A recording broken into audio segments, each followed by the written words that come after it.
Party started. Okay.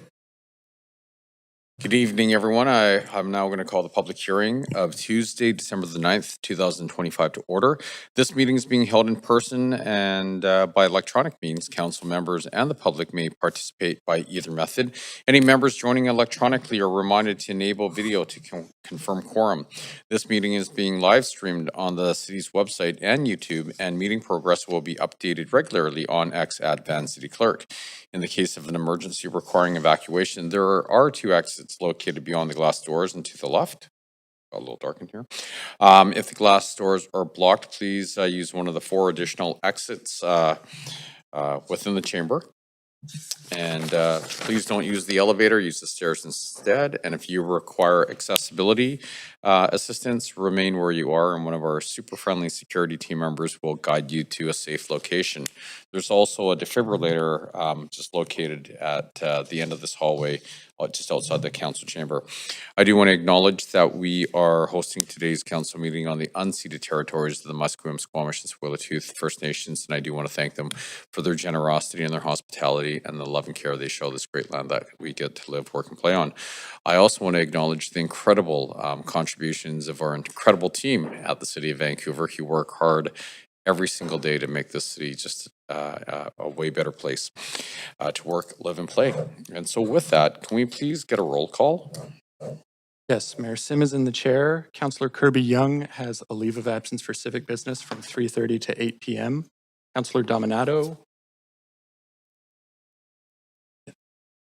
Councillor Bly. Present. Councillor Fry. Councillor Montague. Present.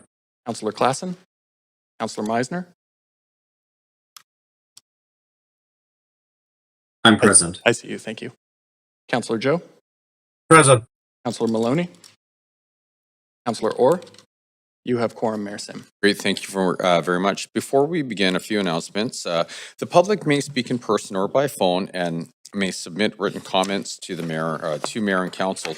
Speakers may only speak once and will have up to 5 minutes to comment on the merits of the application, unless the speaker requires and provides a translator, in which case they can speak once for 10 minutes. Please state whether you support or oppose the recommendations and if you are a Vancouver resident. Those representing 4 or more individuals or groups, including themselves, may speak for up to 8 minutes. Each person being represented must confirm their presence in person or by phone and may not speak separately. Please follow the live stream or at Van City Clerk on X to track meeting progress and know when your turn to speak is approaching. Please note the live stream has a slight delay. Written comments may be submitted through the Mayor and Council public hearing feedback form linked on X. If you pre-registered with a presentation, say next to have the clerk advance your slides. The procedure bylaw prohibits council members from the use of words, tone, or gestures that express negative views of individuals or groups. Members of the public are expected to not engage in improper conduct, which includes hateful, defamatory, or discriminatory language. Council members may raise a point of order if language is not respectful. As chair, I may ask speakers to adjust their remarks accordingly. A reminder, at public hearings, council acts as a quasi-judicial body and must focus solely on the merits of the rezoning or heritage application. Members may ask clarifying questions of team members or speakers, including the applicant, but should reserve debate until after the speakers list has closed. After hearing from speakers, council may 1, approve the application in principle, 2, approve the application in principle with amendments, 3, refuse the application, or 4, refer the application to team members for further consideration. Finally, if all speakers are not heard this evening, the public hearing will recess and reconvene on Thursday, December the 11th, 2025 at 3 p.m. So item number 1, the Downtown Eastside Housing Implementation Amendments to the FC-1 District in the Zoning and Development Bylaw and the Downtown Eastside Oppenheimer District Official Development Plan, DEOD-ODP. Bylaw to accelerate SRO replacement and increase social housing. Now, before we begin this agenda item, if anyone believes that they have a conflict of interest, now is the time to declare it. Does anybody have a conflict to declare? Not hearing from anyone. The clerk, I apologize, will now read the application and summary of correspondence received. Downtown Eastside Housing Implementation, amendments to the FC-1 district in the zoning and development bylaw, and the Downtown Eastside Oppenheimer District Official Development Plan, DEOD-ODP bylaw to accelerate SRO replacement and increase social housing. This is an application by the General Manager of Planning, Urban Design, and Sustainability to amend the zoning and development bylaw with the following changes. Section 2. Definitions. To revise the definition of social housing in certain areas of the downtown east side to change the affordability and ownership requirements to provide flexibility and better align with senior government funding programs. Schedule J. Affordable housing schedule. To accommodate the proposed revisions to social housing ownership requirements for certain areas of the downtown east side. FC-1 East False Creek District Schedule to increase the permitted height and density for residential rental tenure developments with at least 20% of the residential units developed as social housing. Generally, the maximum building height would be 100 meters and the maximum floor space ratio would be 11. To amend the Downtown Eastside Oppenheimer Official Development Plan to increase the height and density for residential rental tenure developments with at least 20% of the residential units developed as social housing. Generally, the maximum building height would be 100 meters and the maximum floor space ratio would be 11. To amend the Vancouver Development Cost Levy Bylaw, the Area-Specific Development Cost Levy Bylaw, and Vancouver Utilities Development Cost Levy Bylaw to amend the definition of social housing for certain areas of the downtown east side.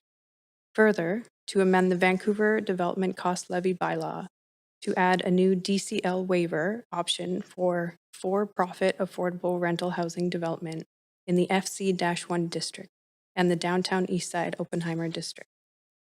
The following correspondence has been received since referral to the public hearing.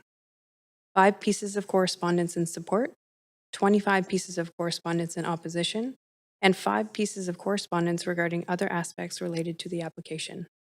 This represents all correspondence received up to 5 p.m. today. Thank you very much. This is the first call for speakers. Any speakers for this item who wish to speak to council, please call toll free at 1-833-353-8610, followed by participant code 1061445 #. Before the close of the speakers list, the phone number will be posted on X and displayed during the recess. There will be an opportunity for new speakers and missed speakers to be heard at the end of the registered speakers list. We do have our team members from Planning, Urban Design, and Sustainability here to present the application. Good evening, Mayor Sim, members of council. My name is Dan Garrison. I'm the Director of Housing Policy and Regulation in the Planning, Urban Design, and Sustainability Department. We are here this evening to present to you the proposed zoning, regulatory, and policy amendments in response to the Uplifting the Downtown Eastside motion, and to hear feedback from the public on the proposed approach.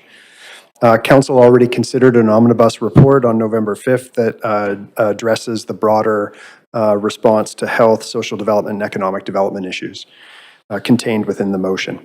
This evening, we're focusing on the housing and land use elements of the work to respond to the motion. In undertaking this work, staff first looked to the Downtown Eastside Local Area Plan from 2014.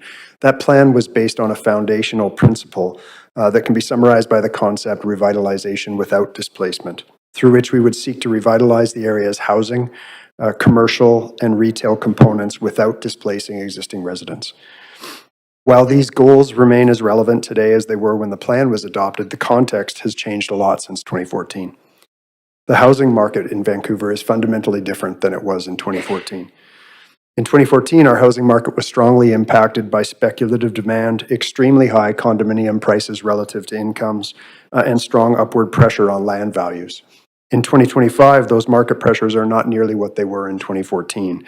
In fact, prices and rents in the housing market are actually falling for the first time in decades. The housing and health situation in the downtown east side has also deteriorated significantly since 2014, with SROs continuing to age and will continue to close due to issues like fire and poor conditions. On the positive side, we now have both the federal and provincial governments at the table in a way they were not in 2014. However, construction cost escalation means that the funding coming from new federal and provincial programs just doesn't go as far as it used to.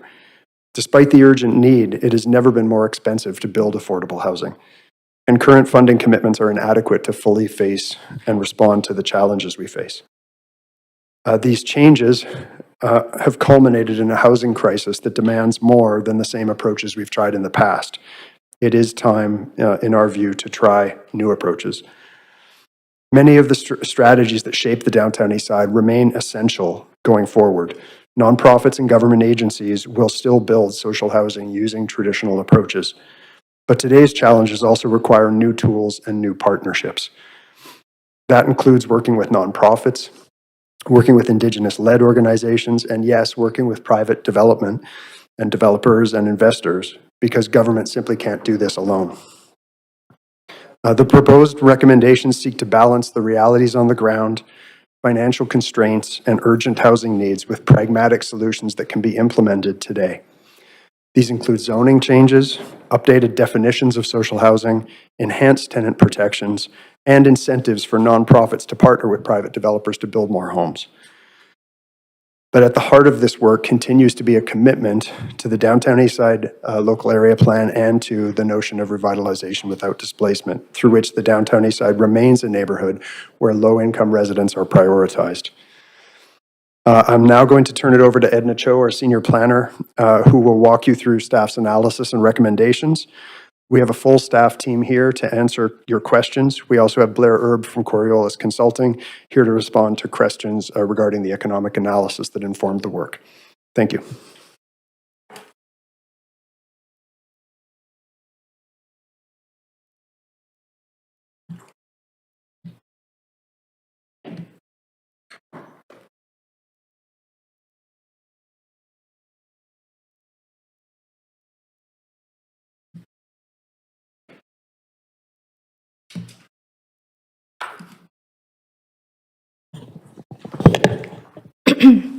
Okay, good evening, Mayor and Council. I'm Edna Cho, Senior Planner in Housing Policy in Planning in PDS. I'll be presenting the Downtown Eastside Housing Implementation work. So first, I'll go over the background and context, overview of the proposed changes, a summary of the engagement results, and end with an analysis of key issues. So first,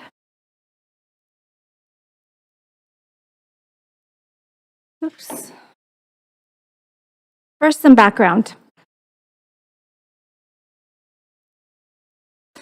So direction for this work is from the Uplifting Downtown Eastside Council motion approved in fall of 2023, which covered a broad range of topics, including housing, health, economic development, social policy, and multi-government action. And Council received a report back on the status of these items in the November 4th Downtown Eastside Implementation Update report. On housing, the motion directed us to do three things, which is why we're here tonight. And those three things are to explore changing the definition of social housing in the Downtown East Side to align better with provincial funding programs. Second, to increase social housing in the DOD by introducing private development options, but to keep those options to rental housing. And third, to accelerate SRO replacement. There's also the Downtown Eastside Plan that was approved in 2014. The changes we're talking about this evening are in keeping with the plan's vision for a mixed income community that provides housing choices for all, including more social housing for low-income residents with complex needs, improved living conditions for SRO residents, and to encourage revitalization without displacement. The changes do not replace the plan, but change some of the rules within it to build housing faster. So what has the Downtown Eastside Plan delivered? The plan included 10-year growth targets for ownership, market rental, and social housing. That's represented in the dotted bars for each housing type. The dark blue bars are what was actually built And as you can see, the plan has been successful in delivering social housing, 1,800 units built, surpassing the 10-year goal of 1,400 units, but has delivered fewer market units than anticipated. Over the next 20 years, the plan calls for continued replacement of SROs and new social housing, as well as more market housing to help fund the replacement units. So it's important to note that the housing market and development conditions were very different in 2014 when the plan was being developed. It was near the height of the condo demand, which led to sharp increases in land values across the city. There was huge concern over increased pressure to allow market housing and condos in the downtown east side, and there was consensus that that would destabilize land values, which shaped much of the policies in the plan. But in the 10 years that have elapsed, we find ourselves in a different world. Market conditions globally have cooled as a result of skyrocketing construction costs, the lingering impacts of the pandemic, and new uncertainties on the horizon, such as tariffs. All this has made it much more difficult to build housing of any type, and part of our work has been to reassess our housing options and how to increase social housing within today's much more challenging economic context. So as the need to build more affordable housing for low-income residents has never been greater. So turning to housing needs in the area, there are 2,700 downtown east side households in core need, 6,200 SRO rooms that need to be replaced, and about 2,700 homeless individuals citywide, a portion of which live in the downtown east side. So overall, we estimate a total of approximately 10,000 non-market housing units needed to address housing needs for low-income residents in the downtown east side, a need that is much greater than we are able to deliver in the short term. Looking more specifically at the SRO stock, replacement is needed as many of the buildings are over 100 years old and at risk of seismic vulnerability. Many haven't had the level of investment needed to keep up with their maintenance and experiencing deteriorating conditions that are expensive to address. We've also seen increased fires, which have led to building closures. And you can see over the last 10 years that government acquisition have brought more private SRO units into government nonprofit ownership, which protects the affordability and housing stability for low-income tenants. However, we still have a long way to go in terms of replacement, with over 6,200 units still open. So this is in part due to the rising demand for low-income housing. We've had to continue to rely on aging SROs to house people, even as new social housing is being built. In the last 20 years, only 8 SROs, about 500 units, have been replaced due to the high cost investment needed from all levels of government. In addition, we don't have a strategy to replace private SROs, which represents almost half of the SRO stock, beyond advocating for governments to acquire them.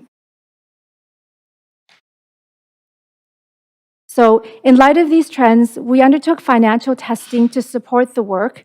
The findings concluded that development conditions are extremely challenged. It found increased height and density can improve viability, but even still, additional funding and incentives are needed. For 100% social housing projects, our current affordability requirements in the downtown east side are not viable, requiring significant additional funding from senior governments. Similarly, our existing private inclusionary housing option is also not viable, but could be improved by providing additional market rental housing to help pay for the social housing units.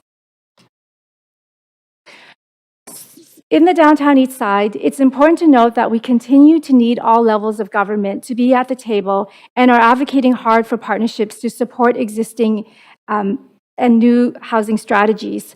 While there are many things we can't control, such as construction costs, interest rates, senior funding levels for affordable housing, we can maximize our own tools, such as our land use regulations, where and what you can build, affordability requirements, ensuring that tenants are protected during redevelopment, as well as length and ease of the permitting process.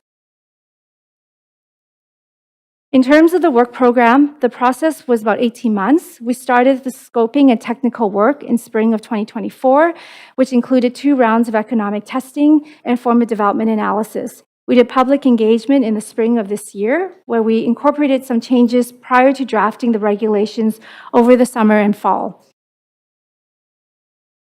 So let's move into the proposed changes. The majority of the changes are focused in the DOD, shown in the yellow, and Thornton Park, shown in pink. This slide summarizes the proposed changes in the referral report. So first, we want to make it easier for nonprofits to build social housing by changing the social housing definition in the downtown east side to work better with provincial funding programs. 2 and 3 is to allow taller and bigger buildings and amend public view guidelines to improve project viability. 4, 5, and 6 are to make our existing inclusionary social housing options more viable by amending the existing requirements, providing a new DCL waiver, and introducing a new revitalization grant. 7 is to streamline our heritage review process to prioritize affordable housing. And underlying all that is to ensure that tenants are protected through an enhanced tenant relocation approach. There are also 2 yellow memos that were included as part of the public hearing package to address several errors in the zoning development bylaw changes. So starting with the changes to the social housing definition, social housing needs government funding to be financially viable. The affordability of a project depends on the level of funding it receives. Current requirements in the DOD is for 33% of units to be at welfare rates. This requirement doesn't align with provincial funding programs. The province's CHF program requires 20% of units at shelter rates, which leaves a funding gap of 13% of units unfunded, making it difficult for nonprofits to fill this gap. The recommendation is to lower the requirements from 33% shelter rate to 20% shelter rate, with an additional 10% of units to rent at households at or below hills. This would better align with provincial funding requirements, and we note this is a minimum requirement. If there is more funding, and we know that many nonprofits would deepen the affordability, and while the affordability in individual projects may be reduced, we expect more projects to be able to proceed, increasing overall social housing delivery. Regarding heights and densities, currently under zoning, buildings can be up to 10 stories in the DOD and 6 stories in Thornton Park. Higher buildings can be considered for social housing projects, but require rezoning. To make projects more viable, we're recommending allowing taller buildings up to 11 FSR. Buildings can take 2 different forms, up to 19 stories as a high street wall typology, or up to 32 stories as a tower podium. The building form will depend on protected public views that impact different areas. These heights and densities will be available for both 100% nonprofit projects and inclusionary social housing projects. It's also important to note that projects can also come in at lower densities. Wood frame construction is still cheaper, and if a project works at that scale, the zoning continues to allow for that. Speaking of views, we're balancing the need to protect public views to the North Shore mountains with the need to build more housing. Protected views restrict achievable heights and densities, making it difficult to achieve new housing. Currently, there are 5 protected views in the area. Staff are proposing to lift the lower boundary on 3 of the views: Queen E Park, Olympic Plaza Stage, and Creekside Park View, as shown on the slide. The solid yellow line is the current boundary, and the dotted line is the proposed new boundary. Next, we're proposing changes to the inclusionary social housing requirements. Currently in the DOD, the requirement is for private developers to make 60% of their buildings social housing. So that's not viable, and as a result, only 2 projects have been constructed. So we're proposing to reduce the current 60% requirement for social housing to 20%. In this model, the developer keeps 80% of the units as market rental and hands over 20% of the units to a nonprofit. We did financial testing, and even with additional heights, densities, reductions of the social housing requirements proposed, this option still requires additional incentives and partnerships from senior governments. On the city side, we are proposing 2 additional incentives to help with viability. First, we're proposing to add a new DCL waiver for inclusionary market rental and social housing projects in the DOD in Thornton Park, where at least 20% of the units are social housing. as currently, DCL waivers don't exist for this type of housing. They are only provided for 100% market rental and below market rental projects. Second, we're proposing a new Downtown Eastside Housing Revitalization Grant, which would provide up to $50,000 per social housing unit to a nonprofit to enhance viability. This grant can be stacked with the city's CHIP grants, and the overall intent is to leverage partners and senior government funding and not to close the gap completely. Our role as the municipal government is to set the table, make sure that we have the land use and the right conditions in place to bring in partners to support these projects. Let's move on to the process changes we're recommending for heritage buildings. There are currently 54 buildings on the Vancouver Heritage Registrar in the DOD and Thornton Park. There are additional requirements and process needed to redevelop these buildings. There's already limited funding for social housing. Adding additional costs and time makes it even more difficult to achieve housing. As part of this work, staff pre-reviewed these 54 heritage buildings and placed them into 2 groups to simplify processing and prioritize the delivery of affordable housing. Group 1 buildings is for a streamlined process. These 27 buildings will not require further heritage review. And Group 2 is prioritized for retention and renovation with a simplified process for projects intending to renovate. The final proposal is to ensure tenants are protected. Currently, the citywide tenant relocation and protection policy applies, and there are different rules for nonprofits and private developers. The nonprofit requirements are focused on finding an affordable permanent housing option, while the private TRP is focused on compensation and helping secure alternate accommodations. Current eligibility is based on being in the building for at least a year for both. So we heard deep concerns around displacement, that existing renters will not be able to find affordable housing and be forced to leave the neighborhood, and as well that the current TRP approach for private development is inadequate. So the proposed changes ensure TRP requirements apply to all tenants, regardless of how long they've been in the building. We're also proposing to apply the existing non-market TRPP to all projects, whether it's initiated by a private or nonprofit applicant. Requirements include finding permanent rehousing for all displaced tenants at comparable rents or affordable to 30% of income and added supports to vulnerable tenants. So that's a summary of the recommended changes. The next section will go over the engagement results.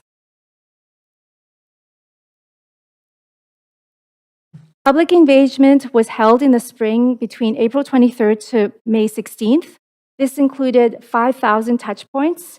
We received over 800 comment forms and landowner surveys, with 350 attendees over 10 events that were held in person and online, comprising of key stakeholders, including community groups, nonprofit and private developers, landowners, and residents.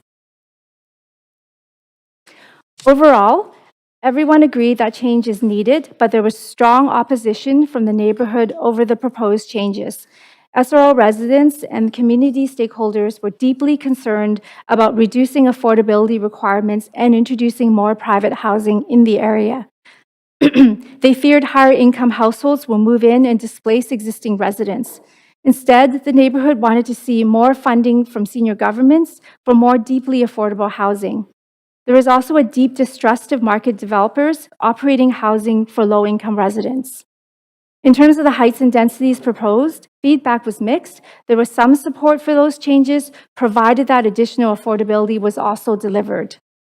In terms of nonprofit housing operators, there was some support for the heights and densities proposed that would help 100% social housing projects, but feedback was mixed in terms of the proposed reduction of shelter rate units. Some liked the flexibility, while others were strongly opposed and wanted to maintain the current requirements.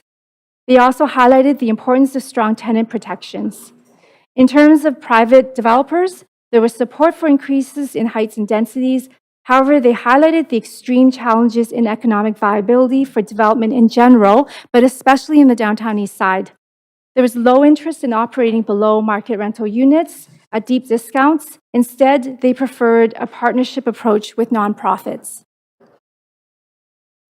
So based on this feedback, staff have made the following changes. First, we removed the below market rental housing option. Originally, there was a below market rental option for 90% market rental and 10% of the units at deeply discounted rates of 50% below market, all that could be owned by the private developer. Although this option worked on paper, we heard from private developers that they weren't interested in operating the low-income units, preferring instead to partner with nonprofits.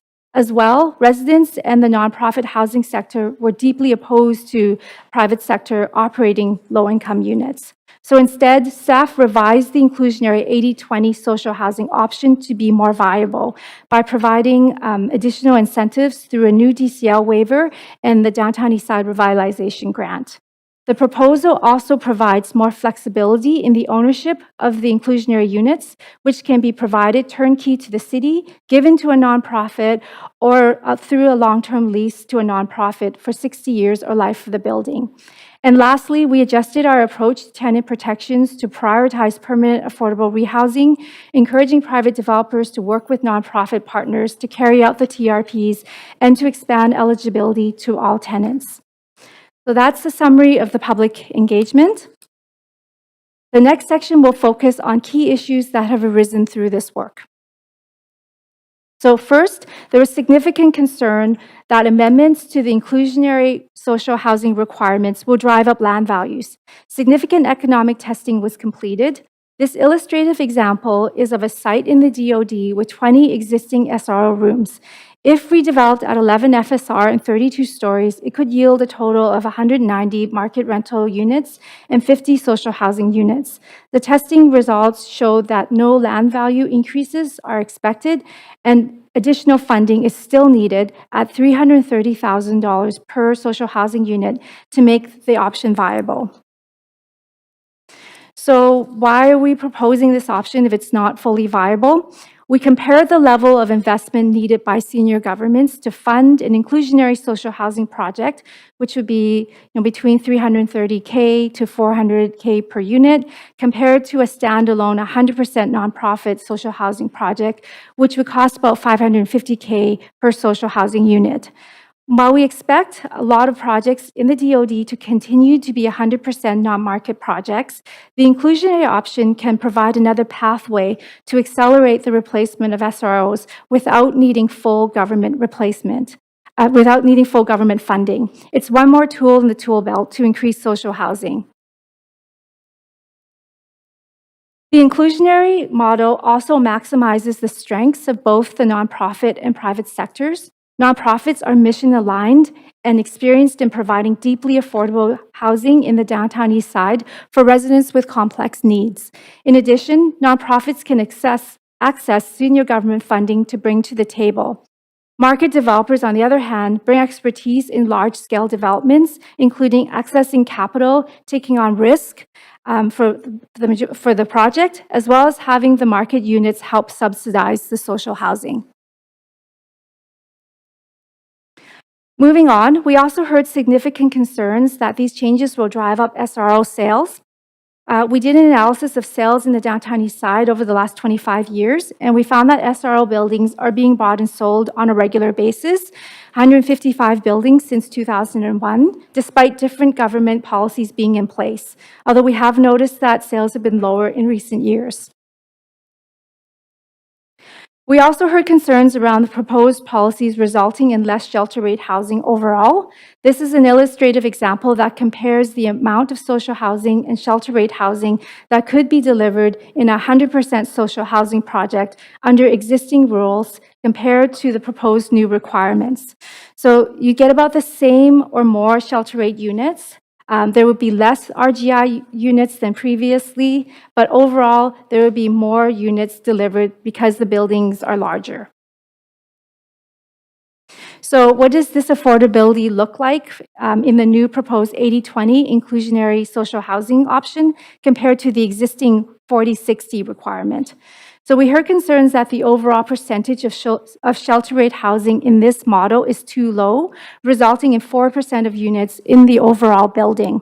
So this option does deliver fewer social housing units, and more secured rental units overall compared to the existing 40/60 inclusionary requirements. We note, however, that only 2 projects have been built under the existing zoning and isn't a viable pathway today. So while it might look better on paper, it isn't going to translate into projects on the ground. Finally, it's important to note that affordability requirements are minimums that are often exceeded at occupancy. The proposed changes align better with government programs that are in place and help ensure that projects can get off the ground. Once projects are confirmed, there's always room to access additional grants and to fundraise. And since 2014, 50% of units at occupancy have been at shelter rate, exceeding the current requirements of 33%. So in summary, over the next 20 years, we expect continued development of new 100% social housing buildings and SRO replacement with senior government funding. There will be gradual replacement of private SROs through new inclusionary projects in towers or street wall buildings. Enhanced tenant protections will ensure tenants, downtown Eastside residents will be rehoused in permanent affordable housing. We will see more moderate and middle-income renters in the neighborhood, resulting in less vacant stores and shops and services for both lower and higher-income residents. These changes have been made in response to today's challenging realities while continuing to implement the objectives of the Downtown Eastside Plan to provide diverse housing options for all incomes with the goal to maintain and increase social housing for low-income residents. So, thank you. That's the presentation, and we have a staff team available to take questions that council may have. Great. Thank you very much for that thorough presentation. Please note that the applicant for this item is the GM of Planning, Urban Design, and Sustainability. With that, does the applicant or their designate have any additional comments? Thank you, Mayor Sim. No further comments. Great, thank you. Are there any questions from council to our team members or the applicant? Councillor Meisner. Yeah, thanks, Mayor, and thanks to staff for the presentation. I had a few questions. I'll start off with the first one. Do you have an idea, or can you give me a rough number of how many privately owned SROs currently exist in the DEOD today? Yeah, thank you. I'll just ask our ACCS colleagues to answer.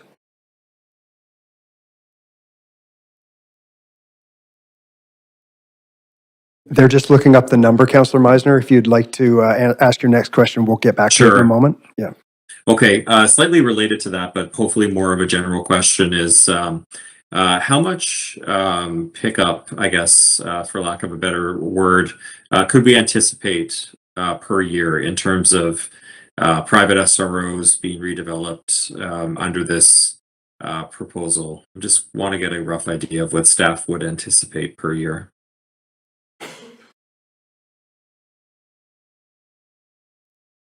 In terms of the inclusionary option, the take-up, this is really hard to predict, unlike other work programs that we do, because there was only 2 inclusionary housing projects that had been delivered under the policy, and both of those required significant government investment. So, that we can't look at past trends to predict the future for that. So we would say, if we were able to get, a couple of projects off the ground a year, that would be, we think that would be something that could be possible. Okay, thank you. Another question I had was, there's a mention about focusing on a one-move approach and finding permanent affordable housing options. My question is, there's a couple questions there. Where would we find these, deeply affordable units in many cases that people need? And would they be in the downtown east side? And does that statement indicate that people would move into, permanent housing, but they wouldn't return to the new building? So The one roof approach is something that is a principle for our non-market TRP. And, you know, typically non-market providers like BC Housing would work with tenants to assess what their needs are and try to look for options within their portfolio. So that's how it would work. Okay, my Yeah. question's around the location, and just I have limited time, so if you could On just, the location, respond to location. I think it would depend. You know, they would take into account the preferences of the residents, depending on what preferences are, what's available. So it could be in the downtown east side if there are availabilities, or it could also be outside, again, depending on what's in the portfolio and what their preferences are. Okay, thank you. What is staff's response to concerns from the community?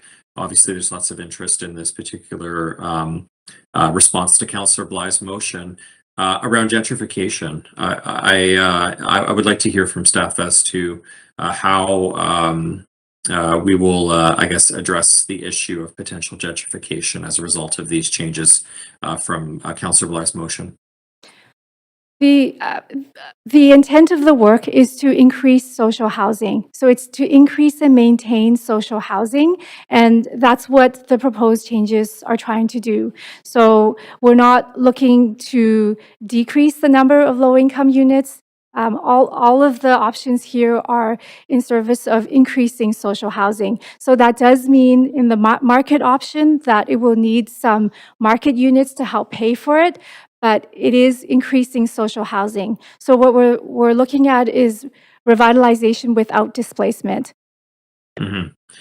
Did we look at, or did staff or Coriolis analyze if the inclusion of, I guess, entry first-time home buyer type condos, for example, that would be more affordable, if that would help the pro forma of these projects to make them more viable?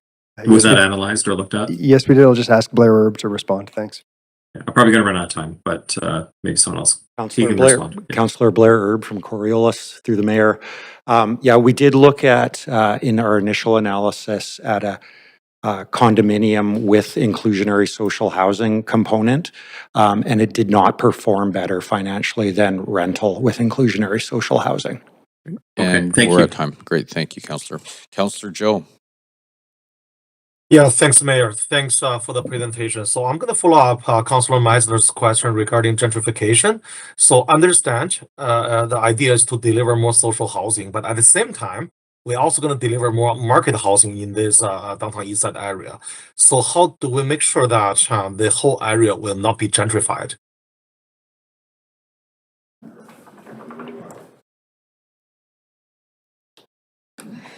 So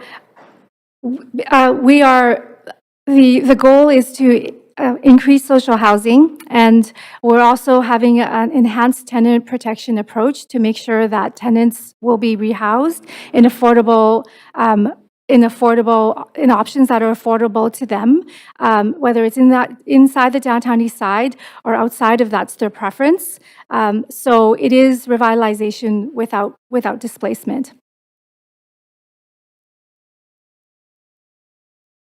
With Dan, you want to add something, or I could add, the only thing I would add, Councillor, is that, of course, the downtown east side plan itself did call for the delivery of some of secured market rental housing as well as affordable home ownership options. Over the past 10 years since the plan was adopted, we've done reasonably well in terms of social housing delivery. We have underperformed in terms of the delivery of rental housing options. So the diversity of housing that was envisioned in the downtown east side local area plan to date has not been delivered. So while we are prioritizing the delivery of social housing through this, and that will mitigate many of the concerns related to gentrification, we also think the delivery of market rental housing to support the delivery of non-market housing is aligned with the goals of the downtown east side local area plan. okay, thank you.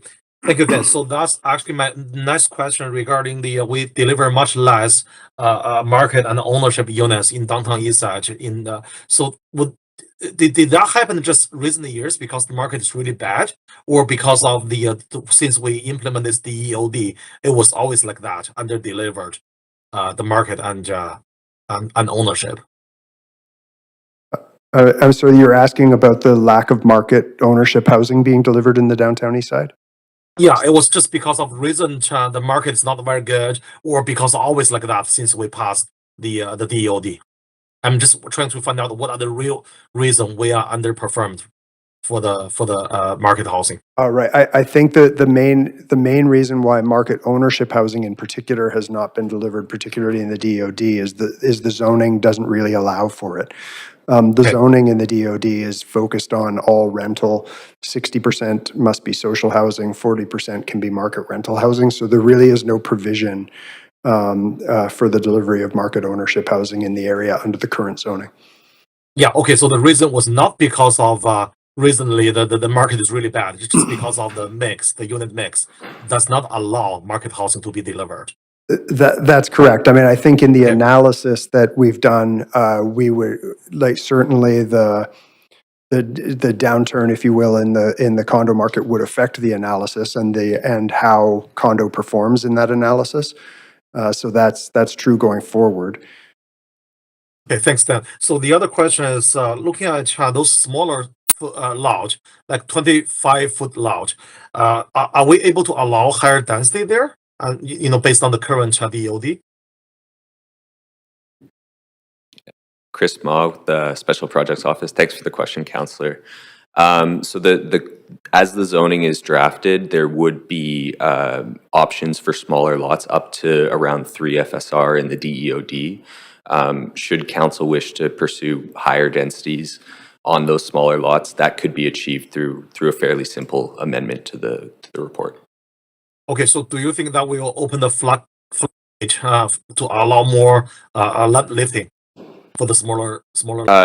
Open the floodgates. I'm not sure that we would see a ton of interest in that. I think there are some challenges with smaller lot development and efficiencies of the buildings, but we do think that it's a good option and can help provide some very varied housing forms in the area, and particularly on smaller lots that don't have potential to consolidate with a neighbor, say. Okay, perfect. Thanks, Chris. Thanks, Mayor. That's all my question. Thank you very much, Councillor Orr. Yeah, thanks for the presentation. I just wanted to assure everyone that I am keeping an open mind about this, and can't wait to hear from speakers to do so. Did I hear you say that land values were falling at some point in the presentation, in your intro remarks? I said prices are falling for both condos and rents. But not land values. So what are we looking at? How much are prices following? I just saw a report the other day that we're looking at a 5% decrease in condo values and like similar in rents. We are waiting for CMHC's rental market report to come out in January that'll update the data. Is that a good thing or a bad thing?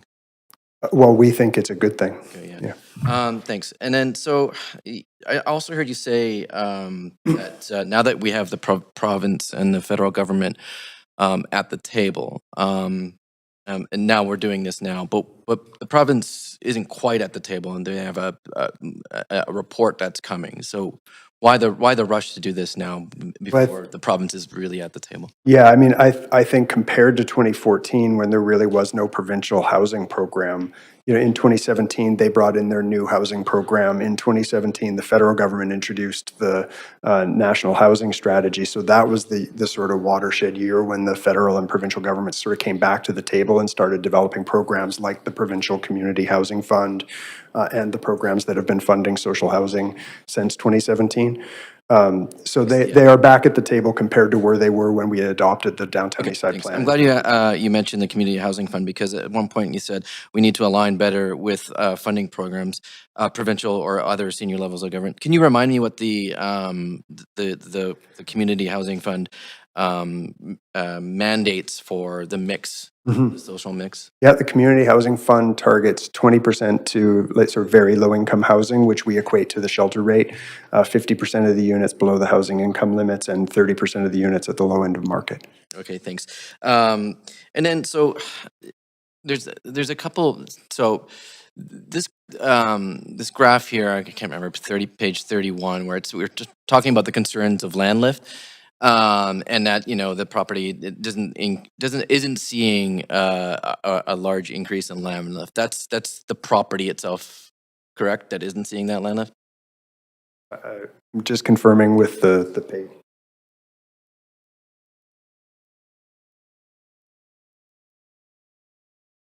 I think this is a question that we're going to ask Blair Erb to jump in on things. Councillor Orr, thanks for your question. I'm not sure about what image you're referring to because I don't have the report in front of me. Okay, yeah. But the work that we did illustrated that for the inclusionary scenario that is being proposed where the private sector would implement it, the potential return on investment to the developer is so low that there would be no incentive for them to pay more than existing land value for the property. So on that property, but we haven't really studied like a radiative effect that would for the properties that aren't included in this. That our work looked at several properties, so it Yeah. was a general statement across the entire neighborhood that it Okay. would not affect land values. Thanks. Sorry, I don't have a lot of time. Yeah. So back to Brian. So you said or Edna, maybe it's 6,200 units of SROs that we need to replace. The other day we heard 5,000 people on a wait list for supportive housing alone. And I don't know how many of that is included in the provincial, or sorry, in the homeless count. So we're looking up upwards of over 10,000 units that we need. And then we're seeing either between 63 units or 13 units, depending on the building. How many buildings would we need to get to about 15,000 units of shelter rate housing?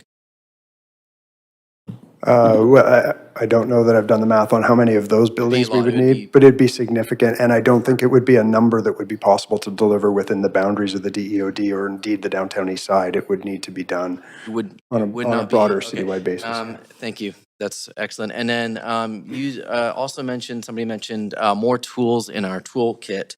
Did we lose one of those toolkits today? Tools today with the social housing initiative? Staff today proposed a rezoning of the city, citywide rezoning that would have allowed nonprofit projects to proceed without a rezoning. That didn't succeed, but council did direct us to look at how we could expedite it through other means, and we are looking at that. I'm sorry, we're at time. Thank you. Councillor Bly. Thanks very much, and thank you to staff for the presentation. I wanted to first touch on the direction in the original motion for this work, and I'll just note that the original motion was unanimously supported by speakers, many of those from the community, and I think there is concerns that have been raised that the interpretation of the motion versus the intention of bringing this work about, that the intention has been lost and that the pendulum has swung too far. So one of the pieces that I wanted to highlight was the direction from that motion was to explore options to update the local area plan. The goal is to deliver a greater number of social and supportive housing units that meet the needs of residents. And it talks about updated economic testing with a range of nonprofits, area residents, community-led, Indigenous-led stakeholder groups, and of course the province. We haven't seen that work. Could I just hear from staff in terms of what that looked like so far, and whether or not we have fulfilled that part of the direction of the motion? So we did, thanks for the question. We did a couple of rounds of economic testing, and we engaged with the nonprofit sector and community stakeholders on the options that we presented. Yeah, and they were based on the economic testing results that we had received. So the heights and densities and the options that were presented were based on the economic testing. Okay, but we haven't had an update to council, right? It just went straight to public hearing.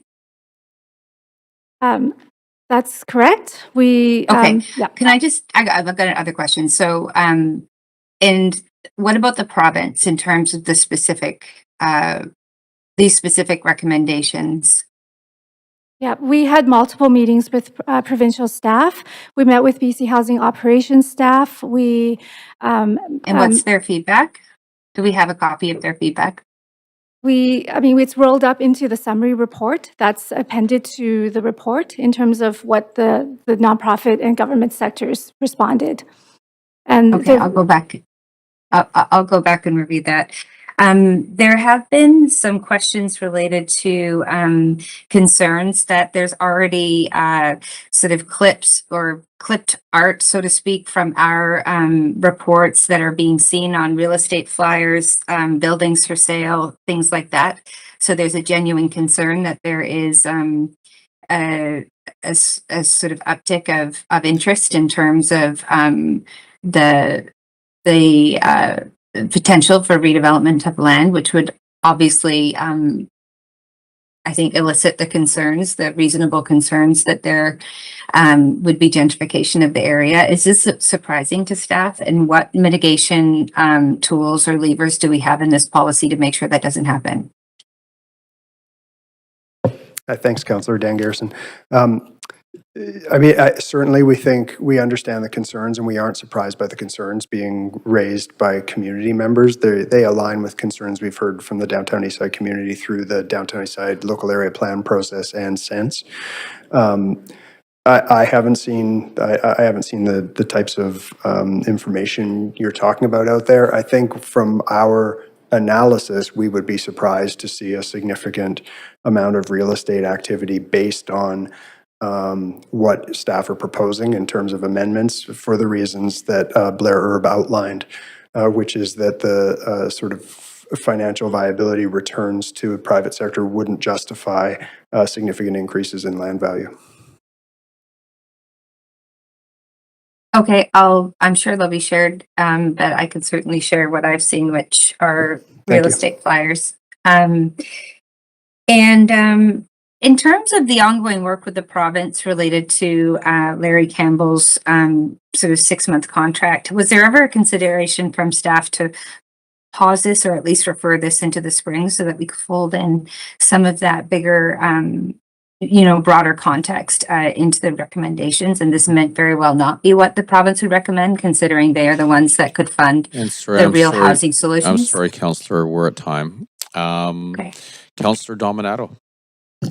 Thanks, Mayor, and thank you for the presentation. Yeah, I have a couple of questions. Just circling back, just so I'm clear, is when you talked about the 2014 DEOD plan, what I heard is that we set targets, we achieved targets on social housing, but didn't achieve any of the other targets that were set in that plan. Yes, that's correct. Okay. So, and as we're, what I heard as well is that you're with the different, there's a number of proposed changes here, is that what you've articulated is that there hasn't been significant change and not a lot has worked. And so this is to try something new. Is that right? A fair, accurate representation? Yes, I mean, I think what has worked is traditional approaches to social housing delivery. Like the government has responded and nonprofits have built social housing projects. What hasn't worked is the inclusionary model with the 60% social housing requirement. That just hasn't worked. There have only been 2 projects, and both of them were heavily government supported. So in terms of that approach going forward and the need for to increase the rate at which we're developing nonprofit housing, non-market housing, that's where we're proposing new tools. Right. So I guess in that vein, what I'm hearing, because I'm hearing concerns from community members about gentrification and displacement that I'm hearing on the other side of things, builders who are saying this may not work at all. Mm-hmm. But traditionally, we've relied heavily on government funding to provide deeper affordability, and that inclusionary zoning model hasn't worked. I mean, you and Edna have been with the city longer than I have. For how many years have we sought provincial and or federal funding for SRO replacement, for social housing, for supportive housing? I mean, I'm sure we're making requests every year. I mean, Yeah. Yeah, I mean, the SRA bylaw was initially developed by Celine in 2001, I think. 3. So, I mean, yes, for 25 plus years. Yeah. And the downtown east side, the housing plan for the downtown east side that was adopted in 2005 had quite a similar range of policies to the downtown east side local area plan in 2014. In fact, the local area plan in 2014 references it being a continuity of the implementation of the 2005 plan updated for the changing context, which is sort of a continuity in terms of the proposal we're making now. okay, and for context, we, we expropriated the Balmoral region in 2019. And I know there's movement on that, but again, if we get put it in context, 6-7 years, and we still haven't been able to deliver housing there. Can I ask, there's a bigger context here around the federal government has initiated Build Canada Homes, and they've highlighted their focus is really on affordable housing, transitional supportive community, and affordable housing, those buckets. If we do nothing, do we lose an opportunity to leverage that potentially through this? Because they would potentially be interested in nonprofits operating potentially that 20% inclusionary component of. So could you just speak to that? Is there some urgency to look at this, or? Yes, I mean, I think Build Canada Homes, we're definitely excited that the federal government is initiating this process. What we understand, we're all still learning about exactly how they're going to roll out the funding. One of the things we do understand is they are looking at partnerships, including private sector as development entities. So definitely looking at nonprofit operation of buildings, but they are looking at partnerships as one of their key principles. So we do think there's an opportunity there to put in place, as Edna said, I think in the presentation, set the table where we can then attract that kind of funding federally. Okay, that's helpful, because I've heard there's a bit of a race for that funding right now. I can't see my time, Clerk, so I think it's 4 minutes. 7, yep. I think it was already touched on, but I was going to ask, we've got a letter here from Wendy Peterson. I know Wendy's here, and the question was asked about the ability to work with the 25-foot lots. And I think what's proposed and what she's circulated to council was 12 stories, prefab, mass timber, landlocked and orphaned 25-foot lots. So that is possible to be, if there's an appetite or interest, that could be integrated into what's proposed. Is that correct?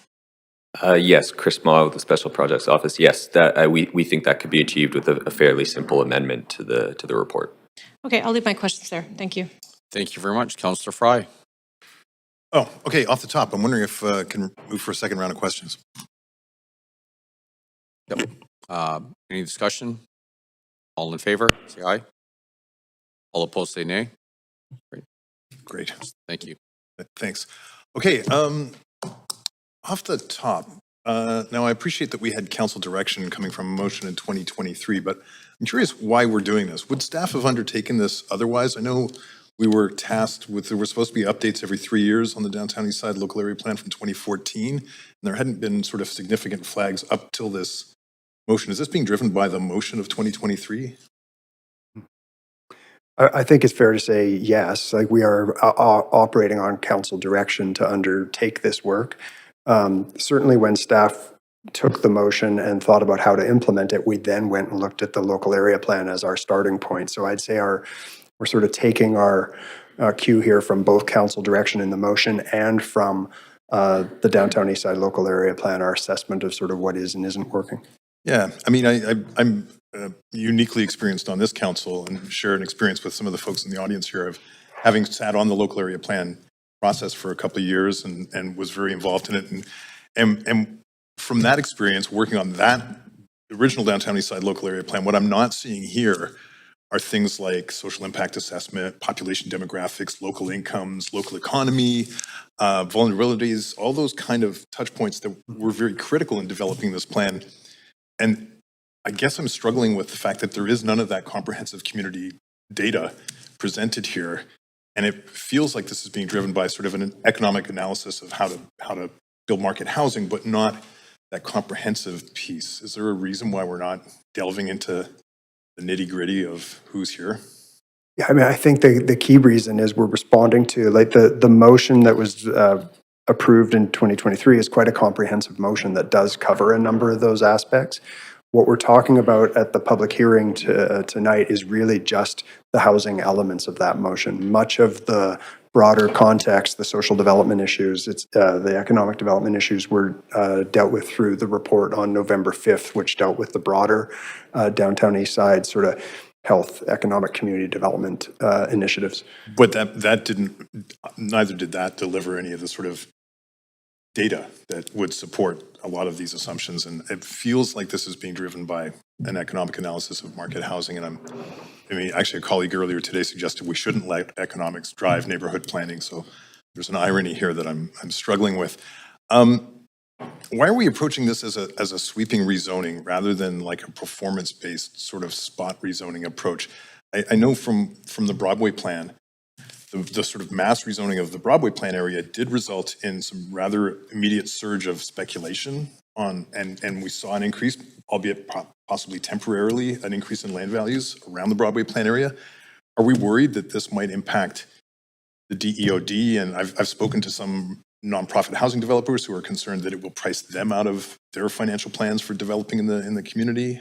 Do we have an analysis of that or any concerns? And maybe why we couldn't have approached this as more of a spot rezoning approach? We took the a zoning approach because it was felt that that would help speed up the process and be able to reduce the cost for building important social housing and inclusionary housing. There's also benefits to being clear about what the rules are so that people can understand, what it is that in terms of what they should be paying for their land and all of the options that they're looking at. So that's why we looked at a zoning approach. I mean, I would also say that in this area, the zoning already allows 5 to 7 FSR for social housing. So it is already an area that allows for higher forms for social housing. So that was the approach that we wanted to do, to continue that approach through zoning. In terms of the land value speculation, as we've talked about, we did the economic testing, and it doesn't show that these options that we're talking about will lead to land speculation, simply because there are all the requirements to create the social housing. So this isn't a pure market. They're not pure market forms. They're 100% social housing option and an inclusionary social housing option. I'm out of time. Great, at times. Thank you. Councillor Maloney. Thank you. How will this rezoning affect land prices? I mean, won't higher prices make it harder for non-profit housing providers to buy land in the downtown east side? Councillor Blair again. So on that topic, I've touched on it a couple previous questions, but we carefully analyzed the financial performance of the 80% market rental, 20% turnkey social housing option that would be a private sector option. And the cost of delivering the social housing component is so high that it drives down I'll just say the profitability of that scenario very dramatically. So that assumes the developer pays the current value of the property. It suggests they have to pay far less than the current value of the property to make it work. So there's no obvious reason why a developer would be interested in paying extra beyond current values. And I heard that housing conditions are different than they were in 2014. But if we go ahead with this rezoning, what happens? What's the effect going to be if housing conditions return to what they were? Yeah, so our input on that, our advice on that is a couple of things. So right now, in the current climate, land values are dropping dramatically. There's no interest from the development community in paying extra for land right now. It's the exact opposite. So that's the market context. Beyond that, in the longer term, the city's done some things over the last decade, in fact, particularly over the last 5 years, that didn't exist 10 years ago, in terms of pre-zoning high-density apartment land throughout the city. So places like the Broadway corridor, Rupert Renfrew, the villages that are upcoming. There's a tremendous amount of development capacity in very marketable apartment locations that developers can take advantage of if they're interested in, as opposed to focusing on the downtown east side at this point. Thanks. What happens, what's the mechanism if a market developer can't find a non-profit housing provider partner? I mean, what happens if it's built and the units remain empty, or how does that work? Those are the requirements. So they would have to put, the project together with a nonprofit partner. So we wouldn't be able to go ahead without one. And, as a city, through our processing stream, we would be asking for information about who the nonprofit partner is. We would need to know all of that. Thanks.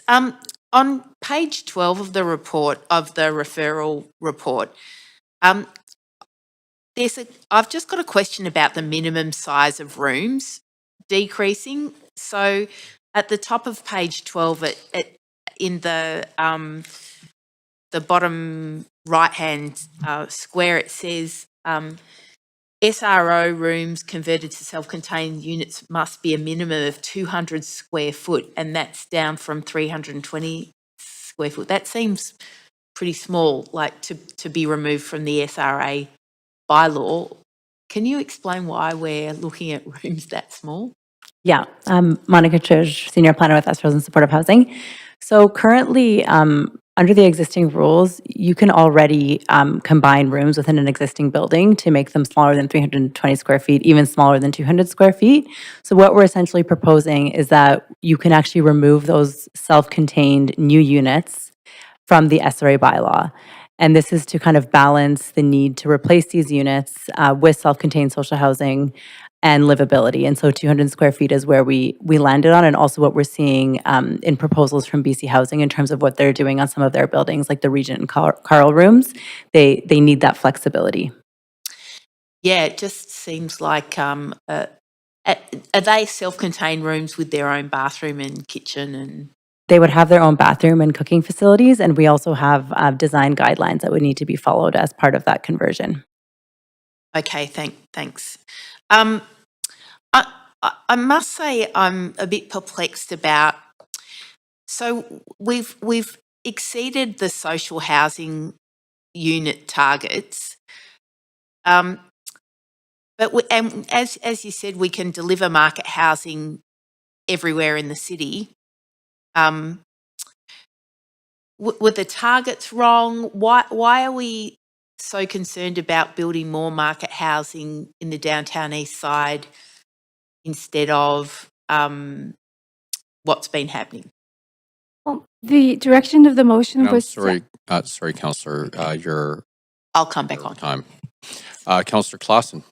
Thank you, Mayor, and thank you, staff, for the presentation. A month ago, I had, at the invitation of the Carnegie Housing Project, I spent a little time at the Japanese Hall on Alexander Street and listened to presentations from community, and I had a few takeaways from it. I was charmed and chuckled at their Return of the Blob play that they put on, improvised play, essentially decrying the arrival of large tower building stock in there. I'm just kind of stepping back some kind of 30,000 feet. How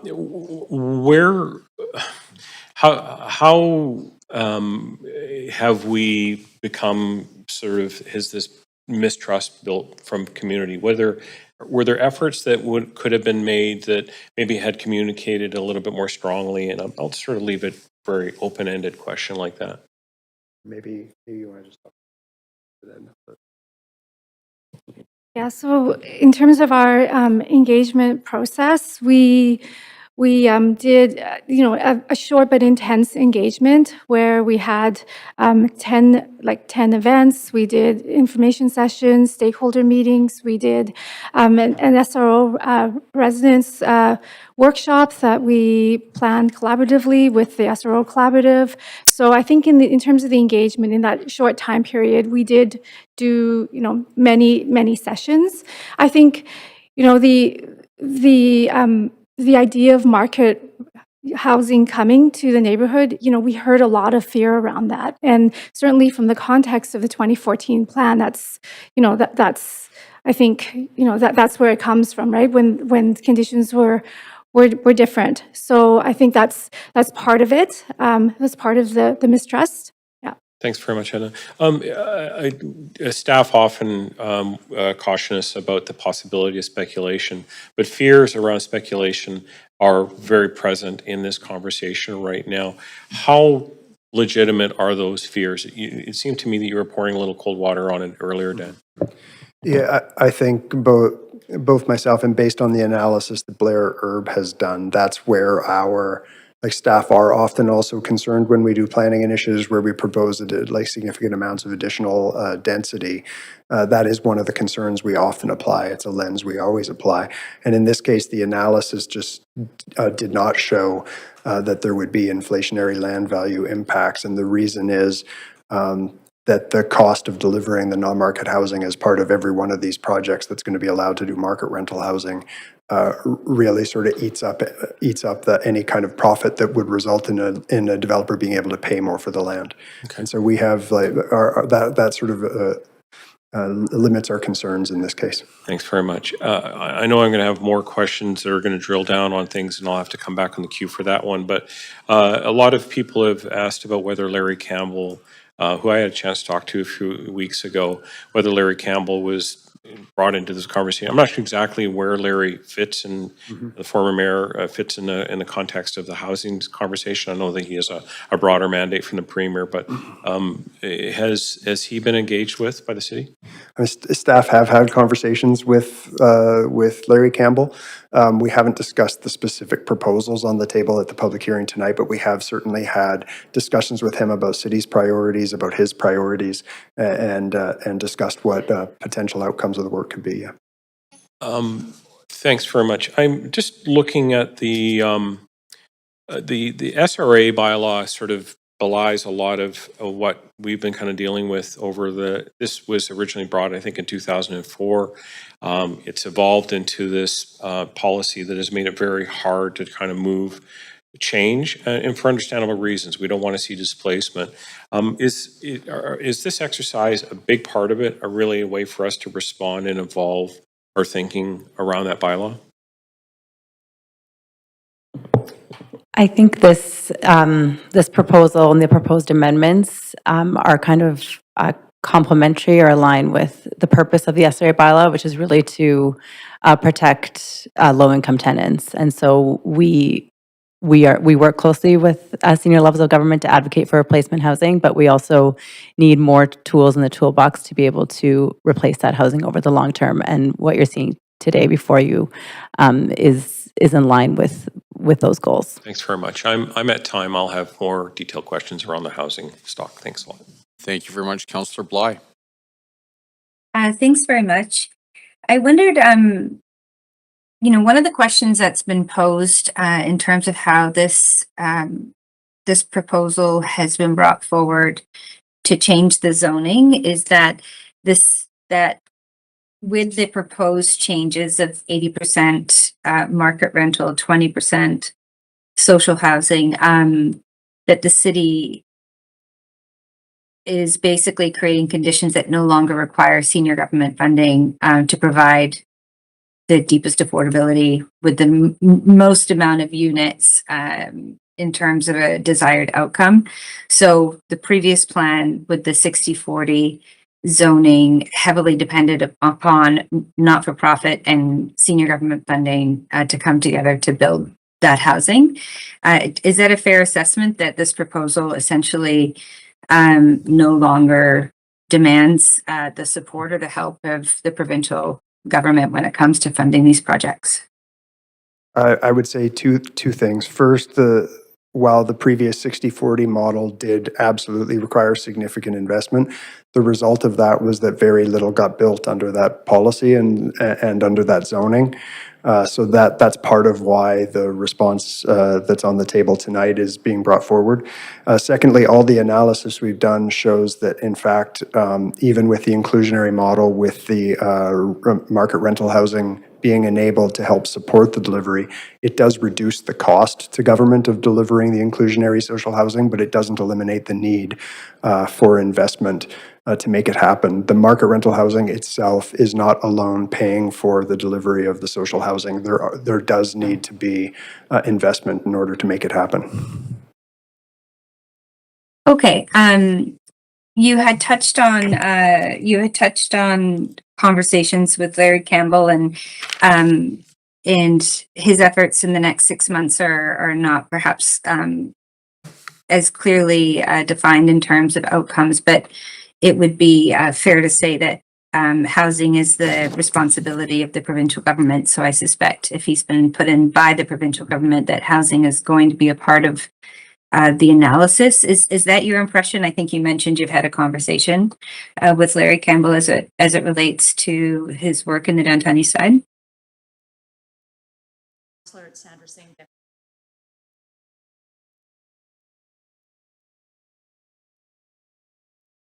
Sorry, Chair, I'm not hearing any response. I'm not sure if it's Can just. you hear me now?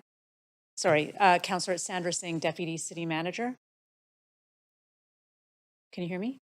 I can. Okay, great, thank you. Yes, thanks for the question. I did have an opportunity to have a preliminary discussion quite at length with Larry Campbell, and we still have further meetings set up with him. He's got a mandate to look at kind of the intersection of services in the downtown east side. It's entirely possible he will look at housing. In our conversation, he wasn't focused on the city on land use and regulation, but more around the types of housing that will be needed to support the diverse population in the downtown east side. Certainly our work as the city around land use and regulation creates that enabling context. As Edna stated earlier, it sets the table for the province to then fund the types of housing that would need to be funded, recognizing, of course, that we are in times of fiscal challenges. Yeah. Okay, I appreciate that. That's helpful, and I imagine more info. One last question is around what were the original targets in the downtown east side area plan for social housing that we have fulfilled? There were 1,400 units for social housing, and we've completed 1,800 units. Okay, and just remind me in the housing needs report, what's the demand now for social housing or the need? Based on the analysis that we did as part of the presentation, we estimate about 10,000 units. So 1,400 10 years ago and now 10,000? The downtown east side plan were targets. It wasn't the need. So, targets aren't the same thing as needs. So I think that's part of it. So would you say that we undershot what the anticipated need would be in the target of 1,400 social housing units in 2014? I wouldn't say that. I would say, that was the realistic, expectation during that time of what we thought we could deliver in 10 years. The need is usually, especially in the downtown east side, it's high and it's, more than we can fill in this short time period. Yeah. Okay, I think that's my time. And your time. Councillor Dominato. Thanks. I just wanted to follow up on one point you were making, Edna or Dan, around trying to ensure, I'm just going to your slide here, just around the ensuring tenants are protected and proposed TRP changes. In different contexts where we've been dealing with potential displacement and there's been potential opportunities for right of first refusal return, sometimes people will come back to a neighborhood, sometimes they don't, they make other choices. But having engaged with a number of members of the community here, I think in some cases they would want to come back to the neighborhood. So in terms of this framework, do we contemplate an ability to enable that or try as best as possible to enable people to come back to the neighborhood as opposed to, well, we can find you another kind of comparable place, but it'll be in Mount Pleasant or it'll be somewhere else in East Vancouver or wherever. Is that something that we contemplate in this context? Sorry, I hope that makes sense. I'm a little tired. Yes. Yeah, absolutely. Like if it's possible, and there would be a right of first refusal option, and if it worked out, it would be something that would be offered to the tenants. Yeah, if there is a right of first refusal that can be offered. Okay. Thanks for clarifying that. I'll leave it there. Thank you, Mayor. Thank you, Councillor Orr. Thanks. So I'm just trying to wrap my head around this kind of notion that the current system that we have, we only made 2 projects at this model because it relied on senior government funding to make for the inclusionary zoning. Wouldn't that be the case anywhere? Wouldn't we need that across the city? We would need that government funding anyways. It depends on the model. Like, we do have a number of projects in other higher value neighborhoods in the city, in the West End, in the Cambie corridor, where inclusionary social housing is delivered and the cost is entirely covered by the market development. So it does depend how well inclusionary housing works, depends on the value of the market housing in that area. Right, I guess maybe inclusionary being flexible, I meant sort of deeply affordable in terms of the shelter rate. Yeah, deeply affordable housing, that's true. It will require government housing, and the proposal we have that we're talking about tonight will still require investment, absolutely. Will still require, so it's kind of, was hearing that we needed this because we needed to revisit this because it relied too much on government housing, but we still just rely on government funding. I think what the logic of what's being proposed is that the cost to government is less, and at a time when we have a really significant level of need and limited funds even at senior levels of government, even with the federal government coming back in, that an approach that we can take that reduces the cost to government is worth proposing. Okay, and then, so we talked a little bit about Build Canada Homes. Was there any indication from government that this current model that we have now would be ineligible for Build Canada Homes? Like, just seems they're putting the cart before the horse kind of thing. No, I don't think a pure nonprofit housing project, I haven't seen an indication from the federal government that a pure nonprofit housing project would be ineligible. Okay, and then, so there's been, there's talk coming up recently about, sort of community benefit agreements. Considering this is like a kind of a large area rezoning, would this not sort of trigger that generally, or is this because it's a...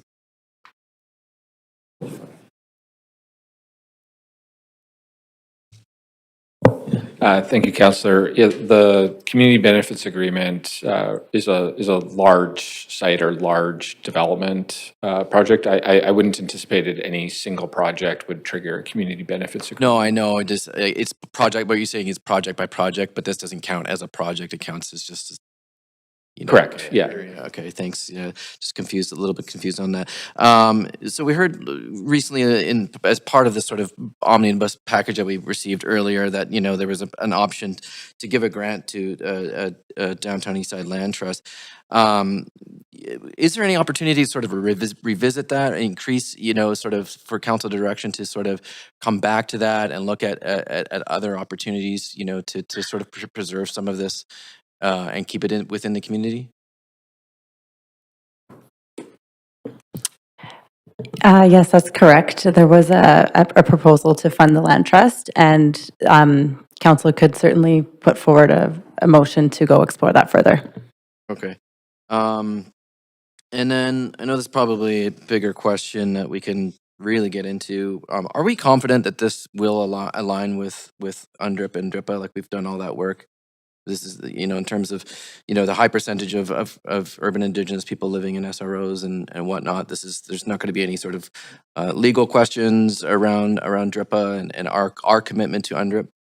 Yes, so as per the protocol that we have, we followed the referrals process to engage the host nations, and we did talk to them in the beginning of this year. I believe it was January and February. We talked to all 3 of them, and they indicated that they wanted to be updated through major milestones So that's what we've been doing.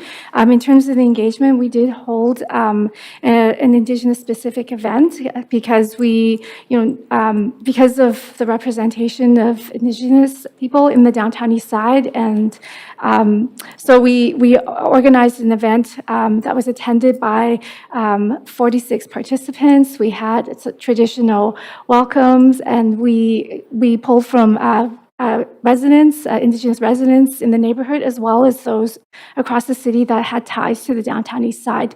So we held those engagements as well. We are confident this will hold up to any sort of, legislative framework around DRIPA. And I'm sorry. Yes, we followed the protocol. Thank you. Councillor Joe. Yeah, thanks, Mayor. I just have one question left. So there are a lot of seniors living in the EOD area, especially the Chinese seniors. So I wonder for this amendment, what are the incentives to support more affordable senior housing in the area?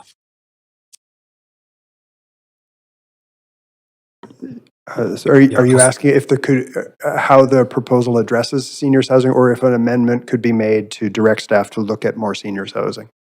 No, I mean, I'm just talking about this whole report. What are the incentives to support affordable senior housing? Because I didn't see that specific talking about in this report. Yeah, I mean, certainly I would just say that the non-market housing that would be created through the plan, and there have been numerous projects already in the downtown east side that do target seniors, particularly low-income seniors. I think you're correct. In my experience, we've worked with a number of projects that do house Chinese seniors in the area. So my, I guess, response would be that I think the delivery of more affordable housing would create opportunities for Chinese seniors who are, some of whom are probably currently living in inappropriate or sort of less safe housing. So I think that part of the SRO replacement goal would be to provide more appropriate, safe, permanent housing for seniors in the area. So there's no specific incentive in this report for senior housing? There's right? no, we're not, we haven't specifically said that there's a sort of a target for seniors in this report. Okay, thanks, Dan. Thanks, Mayor. Yep. Great, thank you. Councillor Fry. Thanks. So going back to my original time on the 2014 plan, and as I recall it, the intention with a lot of this was to dampen land values, and that was fundamental to this entire plan. Does this undo that, essentially?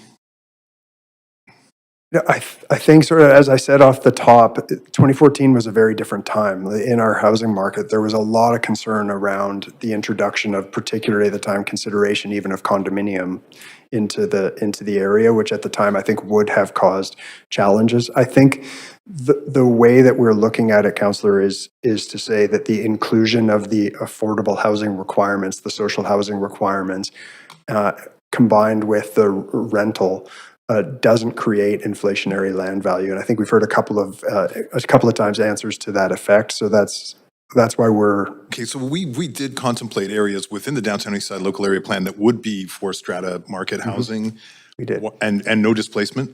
Why are we not looking at those sites for some of this market rental housing? We are, and in some cases, some of those areas, like if you look at Hastings East, would be one of the areas where there are a number of proposals now where initially the plan envisioned that there would be strata housing delivering some non-market housing. The changes in the condo market have meant that the development industry has shifted to rental, so we're seeing rental proposals now in some of those areas. So you are right there. Okay, so this plan is predicated by some of the housing targets we had in the 2014 plan, which, broadly, we're exceeding on the social housing. We're not meeting the market housing that was contemplated.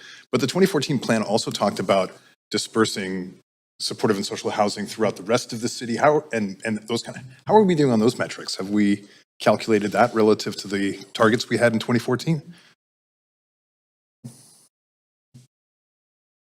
We can look at the numbers for that. Generally, we have actually delivered a fair amount of social housing across the city, but certainly the need is high. But we can look at the numbers and get back to you. Do we have an analysis on who owns some of the land that we're targeting here? Like, are we rewarding folks who maybe bought low and now prices will go high? Just, do we have a real estate analysis? I'm not sure if we've looked at the ownership. We can, yeah. Okay, has there been an economic analysis around loss of employment in industrial lands? Obviously, there's a lot of viable employment in industrial land down there. Do we have a sense of what this will do?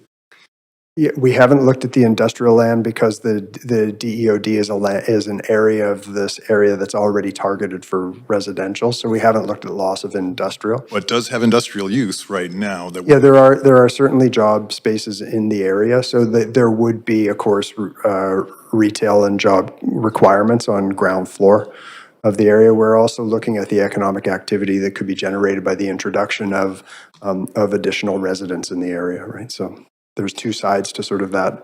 But we're not contemplating. I think some of it did include industrial use with social housing on top, if I'm remembering correctly. And there has been, like for the project that Bruno Wall did out on East Hastings, that included some industrial. Yeah.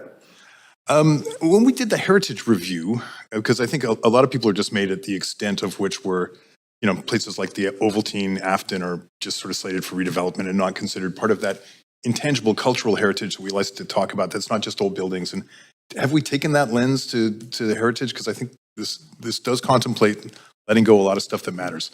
I'll just ask our heritage staff to. The oldest neighborhood in the city. Yeah. Pace, Heritage Planner. The proposal for the 54 VHR listed buildings in the two areas is just a change to the review process. So the change would be for buildings that are recommended for the group one, they would no longer go through heritage review if they come in, if we receive proposals for new housing replacement on the same site. Okay, so without those protections though, their speculative value could increase theoretically. Yeah, I mean, the speculative value, I think the value would be either two ways: its existing use or as a redevelopment site. And as a redevelopment site, as we've discussed it, we're not seeing inflationary pressure on land value from the proposal. I said that about the Broadway plan too, but okay. All right, thank you. I'm out of time. Councillor Maloney? I think it's me. Sorry. You're going to have to go really fast through my count. Councillor Klassen. Here, can we restart Councillor Maloney's timer? Thank you very much. Thank you.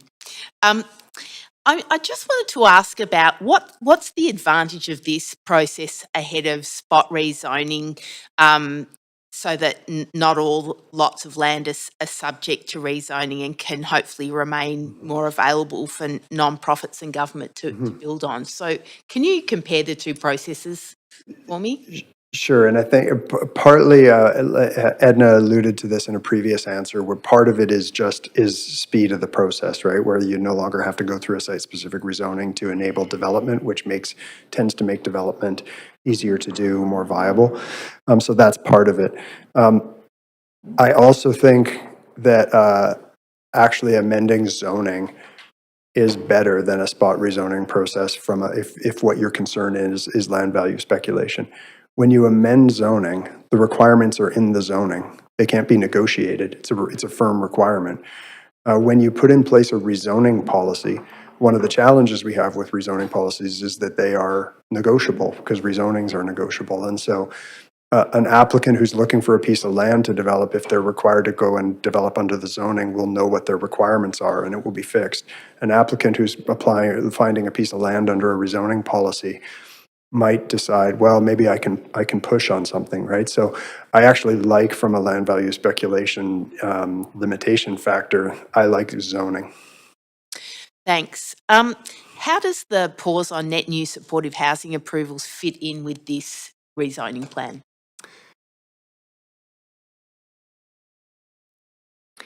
So as you know, there are carve-outs within the pause on the net use supportive housing, and so social housing can continue, but also there is a focus on replacing SROs and TMH housing, as well as projects that are currently underway. And so those would not be impacted, and as a subset of social housing would be able to proceed. And what would be impacted In terms of the supportive housing? in terms of this plan and the pause on net new supportive housing approvals? Because not all of it is carved out. So how does that affect this rezoning? Well, in terms of, it wouldn't be impacted unless it was city land being put up specifically for the purpose of supportive housing that wasn't replacing an SRO or a TMH building. Okay, thanks very much.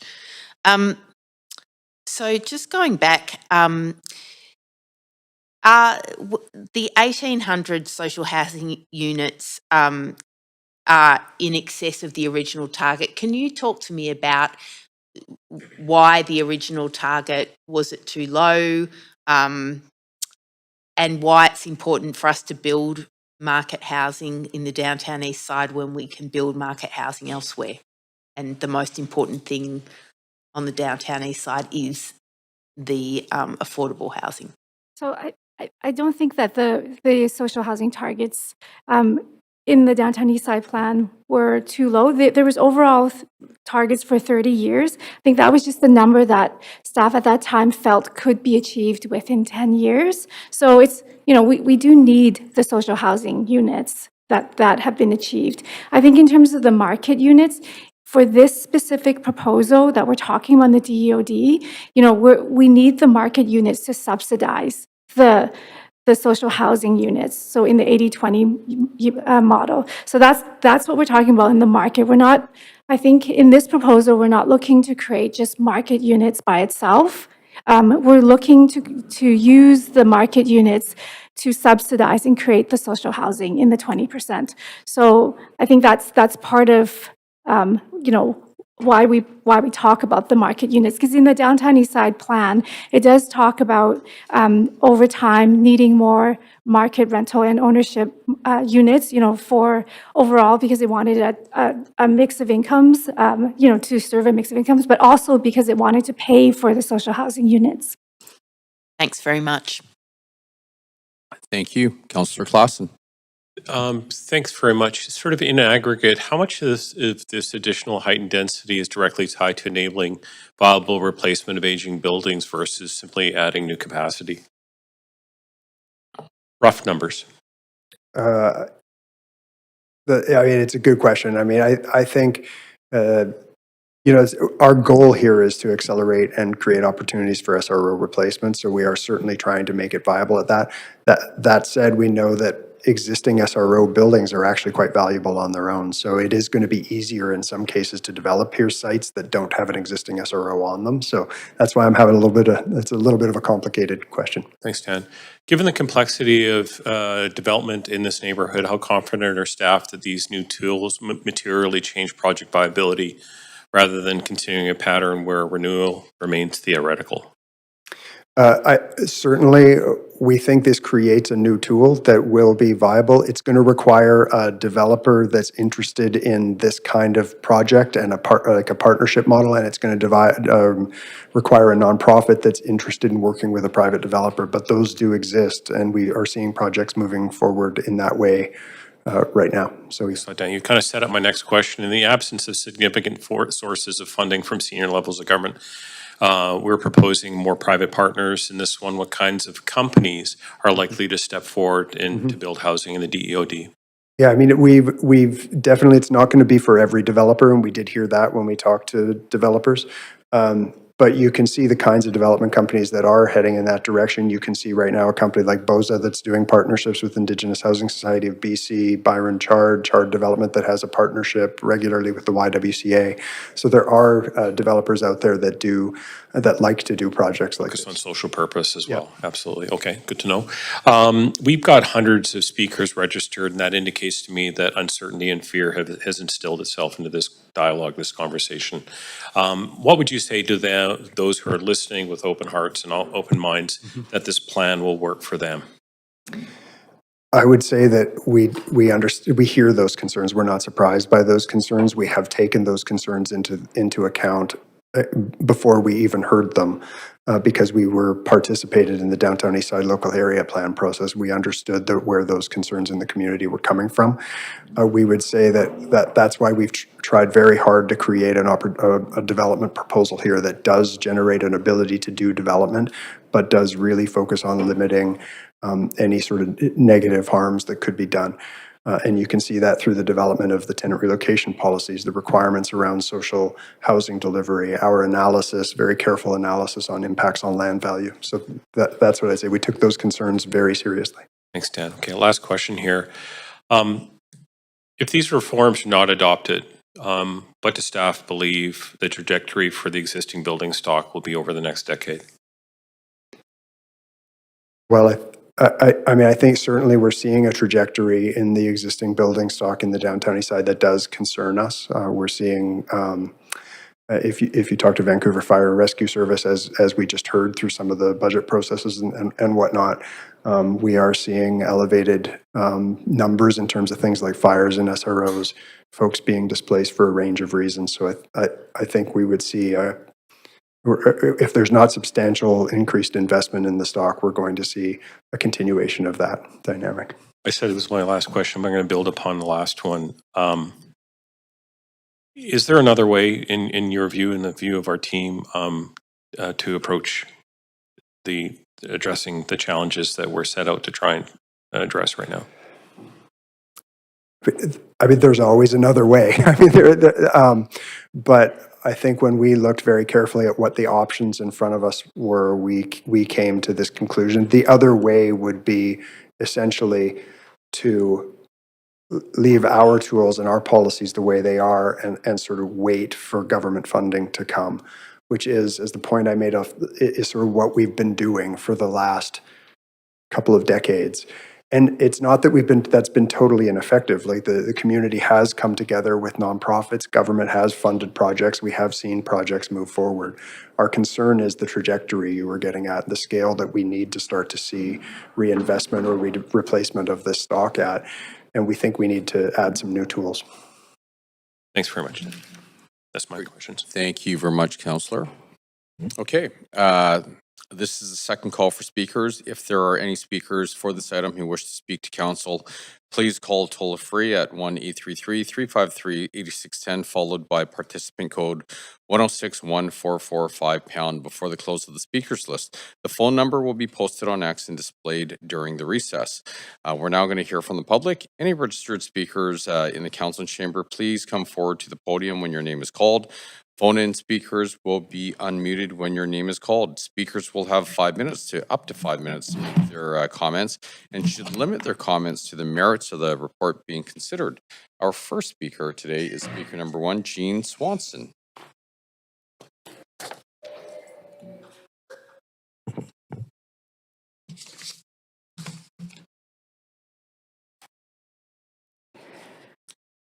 Hi everyone, Jean Swanson, Vancouver resident. I think a lot of speakers in the next few days are going to tell you that there's a lot of good things about the downtown east side that this rezoning would destroy, and a lot of things about the downtown east side that need improving that this rezoning won't improve. Some good things: 100 years of fighting for human rights, harm reduction innovations, a lot of Indigenous ways of knowing arts and culture, free food, peer cleaning, peer SRO management, low property values, and lots of social housing that includes low-income people, lots of volunteering and participating, a strong sense of community and acceptance, and we support and check on each other and share what we have. The bad things: 2,000 human beings, precious human beings with no housing. SROs need to be replaced or repaired. Lack of evidence-based mental health and drug user programs. This plan would wipe out the good things and do nothing about the bad things. It ignores homelessness. It acts like homelessness doesn't exist. In fact, it could make homelessness worse, because the only housing available for dem-evicted SRO residents is scarce social housing that homeless people then wouldn't be able to get. It underestimates the vulnerability of dem-evicted SRO tenants who could be bought out by their landlords or illegally evicted. The plan proposes to dilute the concentration of low-income people with middle-income folks who won't like homeless folks sleeping in their doorways. It will be a toxic mix of richer residents who are irritated by people living on the streets and want more cops to move them. Gifting developers 20 extra stories of revenue-producing view apartments, $50,000 of city money per social housing unit as an incentive to get even more from the feds and province. DCL waivers and full ownership of social housing part of the building will increase property values, making it more expensive for nonprofits and government to build the shelter rate housing we desperately need. If you don't believe me, check out the real estate ad I emailed you that shows NAI real estate using the map from page 18 of this referral report as to show the development potential of a DEOD site they're flogging. The proposed 20-story street wall rental apartments could be the most dense in the city with no space between rental buildings in an area with no rapid transit and no amenities. The new plan wants to reduce the percent of shelter rate housing and social housing from 33 to 20 to align with the provincial CHF. But the CHF program turns down good applications because it doesn't have enough money. Social housing providers in the downtown east side have been making 33% work. Let's keep it. Dozens of DEOD sites could be used for more non-market housing in a neighborhood that welcomes low-income people where low-income people feel comfortable. Keep the current zoning that has produced almost twice as many social housing units in the DEOD as in the entire rest of the downtown east side because of low property values. We do need senior government funds, especially federal, and the downtown east side community will work with you to try and to push for that. The mayor recently said we need smaller 40 to 60 unit buildings to replace the Granville SROs. That's a good size for community building and supportive and shelter rate housing. It could fit into the Fed's desire to build up Canada's modular manufacturing and wood industries by building cheaper wooden modular building on dozens of small DEOD lots. It could include housing for homeless folks too. Where else will low-income folks live? Not in the rest of the city. Most social housing excludes low-income people. But small buildings with 40 to 60 units won't happen with this plan. Developers will use the land for up to 32-story high-rises with only 4% shelter rate. I hope the words of the upcoming speakers can help you see that this plan needs to go back to the drawing board and to the downtown east side community for drastic revision, so the downtown east side can keep what's good and improve what needs improving. If you insist on market towers, consider the SROC plan. Thank you very much, Jean. Okay, speaker number 2, Tara Hayes. Is Tara here? Out in the chamber? Okay. Speaker number 3, Ethel Woody. Good evening. I'm Ethel Whitty and formerly worked for the City of Vancouver as the Director of the Carnegie Community Center and later as Director of Homelessness Services. I'm currently on the board of the Carnegie Community Center Association and a member of Building Community Society, the organization that co-chaired the local area plan process. First thing is, this policy suggests that changing the definition of social housing to bring it into line with the provincial definition is needed because the current definition is a roadblock to provincial and federal funding. If that's the reason to reduce the required number of shelter and hills units, wouldn't we be better off advocating for the province to change their definition and funding parameters to match the more generous ratios in the downtown east side local area plan? Second point, this new policy addresses SOR renewal and new units of social housing without directly addressing the circumstances of hundreds or thousands of unhoused people, some of whom, as we all know, are extremely ill and without a roof over their heads who live in the DEOD. Sorry to repeat what staff have already outlined, but in the current COV formula, a private developer can partner with a nonprofit and own 40% of a new rental building to rent at market rate, with the nonprofit owning the remaining 60% as social housing, 33% of which will rent at shelter rate. That's 20 units at shelter rate in a 100-unit building. The new formula means that out of every 100 units of affordable housing initiated by the private sector, 4 units will be at shelter rate.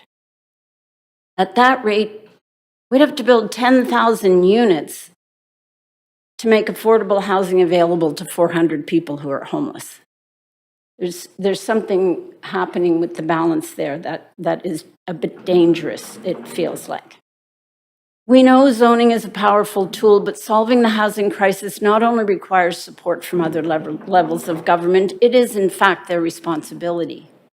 Receiving that support seems to be a more likely scenario than the idea that we can rely on the market to build our way out of this. We've been waiting for the market to provide social and affordable housing, as we've been promised the laws of supply and demand will dictate, for 30 or 40 years. Government-subsidized social housing seems to be a more realistic solution and has shown itself to be. As community organizations, we spoke with a few large Vancouver developers to get their take on this new zoning. One of the messages we heard in those conversations was that developers are not interested in building towers or anything else that demands a profit margin, while the housing needs of those who are homeless and living in the streets have not been addressed. This view was based on the idea that middle-income people are not willing to buy or rent in a neighborhood where they can't have equitable relationships with their neighbors, even if they are people who want to be supportive. An economically mixed neighborhood only works if everyone lives with dignity because their basic needs are met. The same developers suggested that 6 to 12-story permanent modular housing and timber frame buildings could be put up quickly to meet the needs of those who are unhoused and living in extremely substandard housing, like some of the SROs. The length of time it takes to develop and build a 20 or 30-story tower pushes the solutions for those who need affordable housing far into the future.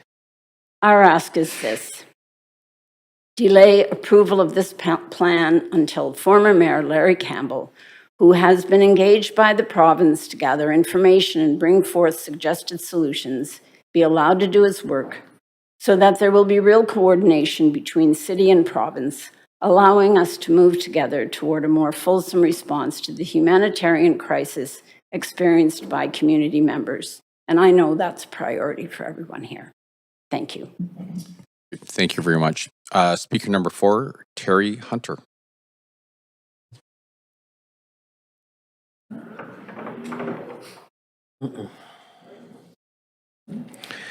Good evening, Mayor and Councilors. For 50 years, I've lived and worked in the downtown east side. 42 years ago, I co-founded Vancouver Moving Theatre in Chinatown. 22 years ago, Vancouver Moving Theatre co-founded the Downtown East Side Heart of the City Festival in partnership with the Carnegie Community Center and over 40 local partners. The festival's success rests on its guiding values: partnership, collaboration, and respect for community needs. This community-centered approach has resulted in local, provincial, and national awards: the Vancouver Mayor's Award, Vancouver Cultural Harmony Award, the BC Community Achievement Award, and the Order of Canada. I co-wrote the 2009 Powell Street Japantown Cultural and Historical Review, a report commissioned by the city. And I care deeply about the culture, the heritage, scale, and the people of this community. It's my heart and my home. I have 4 points. First, the current Downtown Eastside Oppenheimer Park District Plan needs to be kept in place. This plan is achieving its target to increase the area's low-income housing stock. The timing is perfect to talk with the province and the feds to secure investments to support the plan's other key objective to increase market rate rental housing in the area and increase and improve the area's affordable low-income housing. This partnership approach will provide housing for both middle and low-income residents, rehabilitate existing housing, and avoid further displacement of residents and unhoused community members. Second, to delay this decision on the zoning until the second quarter of 2026. This will provide time for the city to work with the province and the feds. Follow the leadership of former Mayor Sam Sullivan. He hired former Attorney General Jeff Plant to lobby the province to generate significant downtown Eastside housing. This strategy protected and developed affordable housing for downtown Eastside residents. Work with Larry Campbell, the provincial government advisor for the downtown Eastside district. Coordinate partnerships and seek funding from the province and the feds for non-market housing and market housing. Focus on small-scale lots to increase housing and business affordability. Small lots, they involve faster, simpler financing and regulation, involve faster and cheaper construction, use fewer municipal resources, and support local businesses. Third, maintain and develop the communities of low-income people and their support networks. The city's revised social housing plan only promises to provide 4 out of every 100 units to low-income tenants. This is nowhere near the need. The revised plan will displace and disconnect low-income residents from their social networks. Many of these residents struggle with disability, aging, and isolation. The city's plan does not guarantee to immediately provide displaced residents with replacement housing. Collaborate with local housing advocates and providers, such as the SRO Collaborative, to develop integrated, tenant-centered housing. This collaborative strategy will improve and save the lives of vulnerable low-income people. 4, protect heritage sites and places that matter and legacy businesses. Build new social housing on 25-foot lots to support the unique heritage and character of the neighborhood. Locate these 25-foot projects near small businesses, especially legacy businesses vital to the health, economy, and the well-being of our community. 2 such places, the legendary Ovaltine Cafe and the historic Sunrise Market. Special sites in the downtown Eastside Oppenheimer Park District need the same kind of protection provided by the Broadway plan. For 1, places of cultural importance like Kingsgate Mall, and 2, older residential developments that provide affordable housing. The historic downtown Eastside Oppenheimer Park District deserves the same protection for private SROs, legacy retail shops, heritage and cultural assets, and small businesses that provide large numbers of local jobs. Let's welcome the FIFA World Cup to a city that is solving housing challenges with its historic district. How? With innovative, effective, and humane strategies that provide affordable housing for all residents, honor heritage and significant sites, support local and legacy businesses, and maintain a healthy social fabric of our community. Thank you, Mayor and Councilors, for the opportunity to speak today. Thank you. Thank you very much. Speaker number 5, Norm Leach. Norm, are you on the line?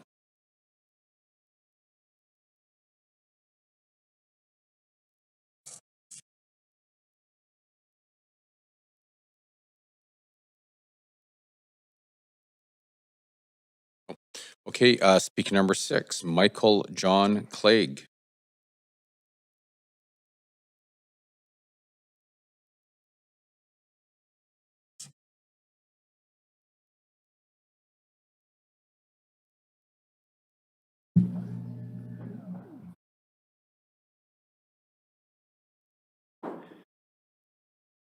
Your Worship and councilors, I'm Michael Clegg, and with local resident Wendy Peterson, co-chaired the Downtown Eastside Local Area Planning Committee. Before retiring, I was the director of the Carnegie Community Center, and I live in Kerrisdale. The decision you are about to consider for the downtown East Side Oppenheimer District will be one of the most important of your tenure. This plan is the result of 2 years of intensive work by local residents of all backgrounds, families, individuals, seniors, agencies, people living on the street, and the local business community.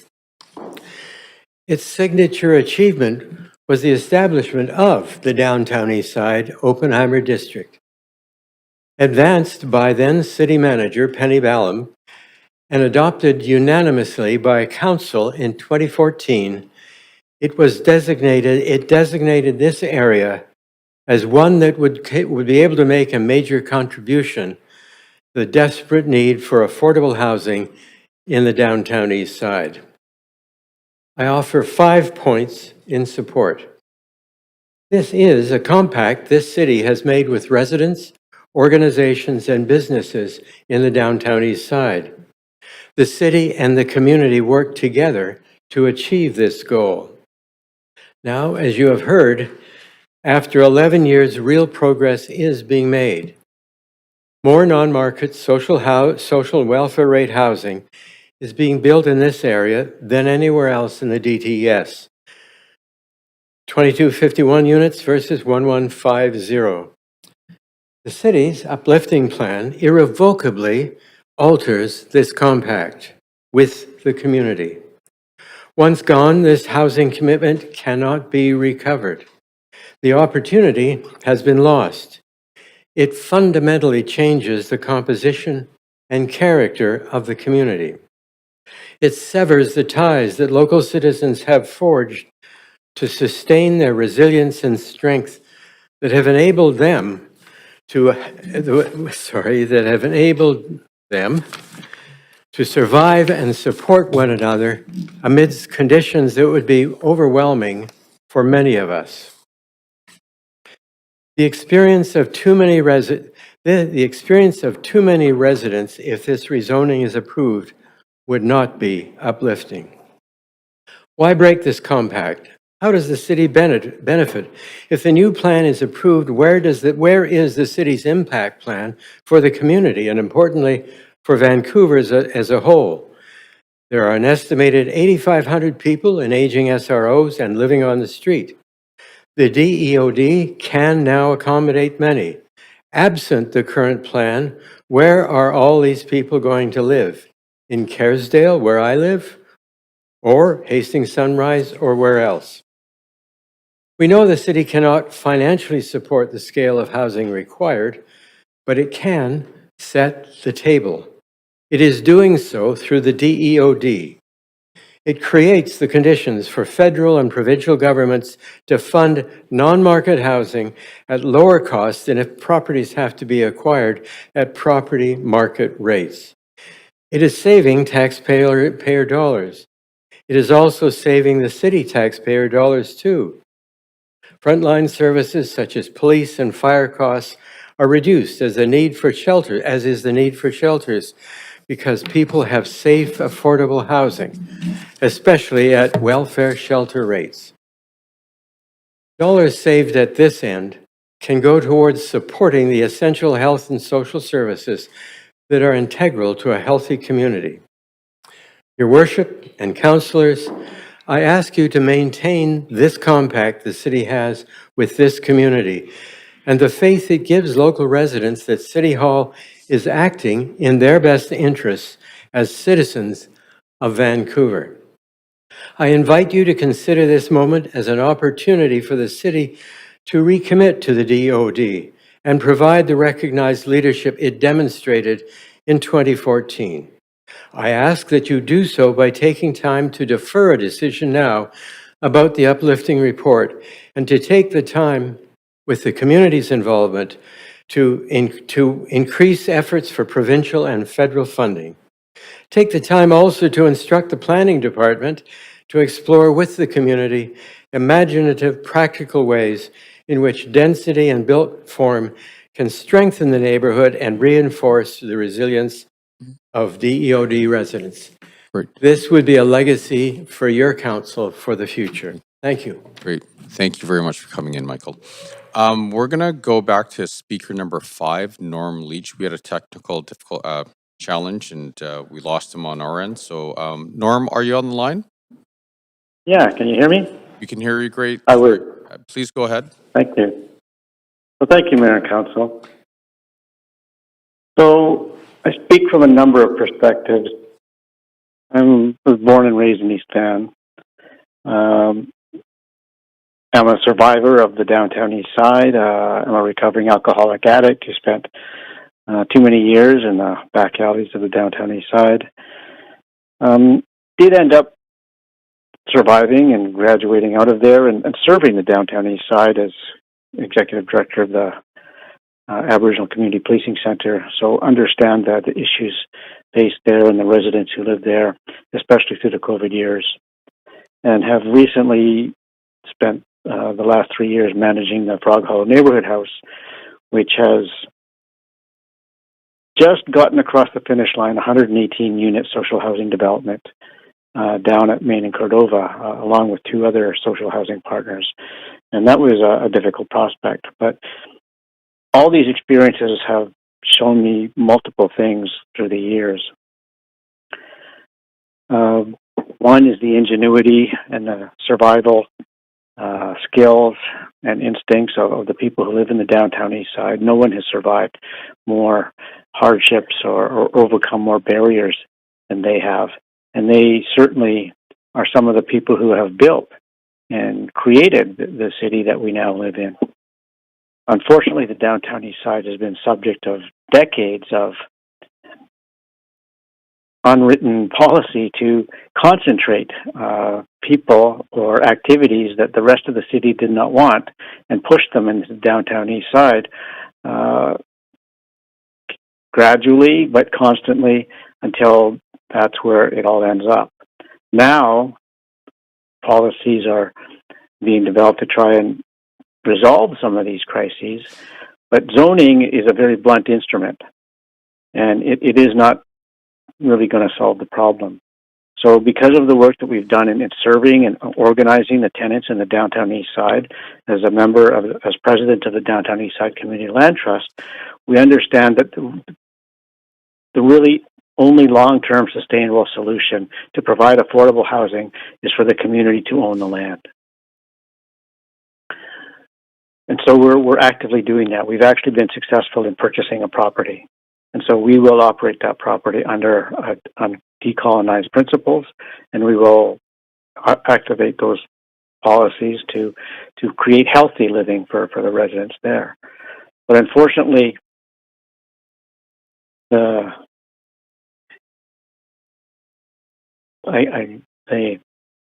social housing that was able to get across the line was very difficult because of the policies of both not only the city but the province and the federal government to make it difficult for nonprofits to complete a housing project. But I've noticed a major difference and a double standard that exists between for-profit developers and nonprofit developers, in that nonprofits are forced to operate at insolvency, at bankruptcy levels, that we're not allowed to show up surplus and we're not allowed to show a deficit. So that means we have to walk the razor edge of insolvency throughout the life of the project, whereas developers are practically guaranteed a 20% profit margin on projects that they develop. So it seems to me that this zoning is designed to entice for-profit developers to enter into this small area of the city because the land values are so low that there's still a profit margin for them. They still have the whole rest of the city to make their profit margins, and they're not big enough for them, so instead they want to come into the DEOD to make some profit margins. And to me, that highlights the discrepancy that exists between wanting to provide social housing and the nonprofits will do it. Like, we'll agree to do it for 60 years with no profit. And we'll do it because the pro formas allow it, but the for-profit developers won't. And I don't know why it is that people and unfortunately, politicians trust them more than they trust the people who live in the communities. I think if we brainstorm together and you understand the ingenuity and the creativity of the people who live in the neighborhood and the agencies that have worked with them for the past 10 years, we can develop an amazing solution. You've heard some of the ideas put forward. And Norm, I apologize, but we're at time, so I'm gonna have to cut you there. And thank you for coming in and speaking. Speaker number 7, Daniel de Gutierrez.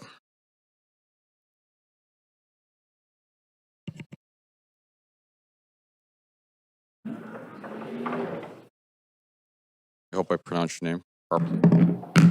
De Gutierrez, but you did great. Thanks. Please go ahead. All right. Your Worship, honorable members of council, thank you very much for allowing me to address you this evening.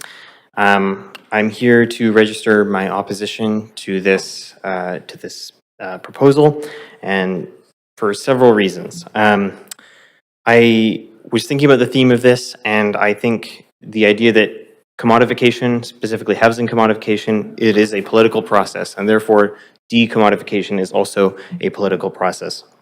As I'm sure you would all agree, there is a distinct shortage of affordable housing in the city. But there's two sides of this. There's the housing crisis, which affects people broadly, but there is the permanent housing crisis, which affects those who are poorest in our society. And it is that second one that I'm talking about most of all. The one for whom, the people for whom shelter rate housing is the only viable, affordable option. I wanted to discuss a few of the things that were brought up this evening. One of the things that was routinely mentioned was the engagement that was done. And I think what went unsaid was just how overwhelmingly negative that engagement was. The report from members of community was overwhelmingly worried about gentrification, worried about displacement, worried about the effects of these rising property values and getting rid of the DEOD. And I think it's very important that not just in that that official engagement process, but also the speaking process tonight, that those communities members' voices are truly heard. The second thing that I wanted to address is DEOD. So one of the things that is most important about it, obviously, is that it kept property values low. If there are graphs showing the property values of the DEOD, not only are they lower than the rest of the city, they don't increase at the same rate, which is important because it is not just about sheer amount, it is about rate. So in proportion to the rest of the city, the DEOD has been getting less and less, the land value has gone up, not as much. According to this plan, 4% of the units in these buildings would be shelter rate housing, which is, as I said, what would be needed. We would need 250,000 units of housing to address the 10,000 shelter rate shortage that was mentioned by staff. That is an absolutely astronomical number that is, even if we had the most intensive market buildup, that would be impossible. So I beg you to reconsider. If we really want those 10,000 units, then we absolutely need a different strategy. One thing that also came up several times was the idea that developers wouldn't really be incentivized, that the property values are down right now, that it isn't truly a enticing opportunity. I would say if that is the case, then the policy will be ineffective, right? Because the housing won't get built, the social housing won't get built, this will be an entirely ineffective policy. But if it does, and the fears of the members of the community are realized, then this will be catastrophic. So whether it works or not is part of the question here. I also wanted to bring up some past examples of where this idea of bringing in middle class, upper class residents to a historically poor neighborhood. This has been tried in Canadian cities. A great example is Regent's Park in Toronto. It was a historically black neighborhood. It was a social housing based neighborhood, and it was one of the poorest in the city. In 2002, the city embarked on a effort to introduce different classes of people. They embarked on an effort to make it into a mixed income neighborhood. Now, mixed income neighborhoods, there's nothing wrong with them in practice, but the practice of bringing in people in order to make it socially mixed made it such that there was enormous amounts of displacement. Today, Regents Park is majority white. Today, it is no longer the poorest in Toronto. And while some might point to that as a success, I would point to it as an example of displacement. There are many testimonials of people who were displaced from this neighborhood, and we would see the exact same thing happen in the downtown east side. That is what we are worried about. And if displacement did occur in these buildings, we have to ask, where would they go? In a neighborhood where there are 2,000 people who don't have permanent addresses, we have to ask, where on earth would people who are displaced from these buildings go? They certainly wouldn't be going in the neighborhood, so they would be displaced. We're talking about some of the most vulnerable, the poorest people in our city, and we're talking about just throwing them to the wolves, just thrown out. So anyway, I respectfully, I ask council to reconsider and to reject this motion. Thank you very much. Thank you very much, Daniel. Speaker number 8, Matthew Udan. Hi, Mayor and Council. I have a slideshow as well.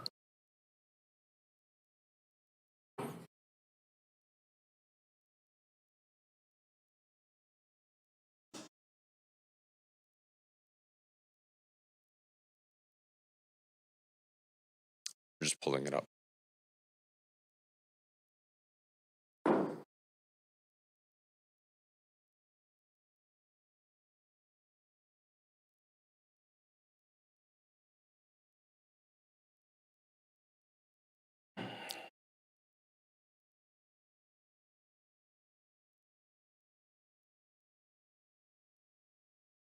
All right, please go ahead.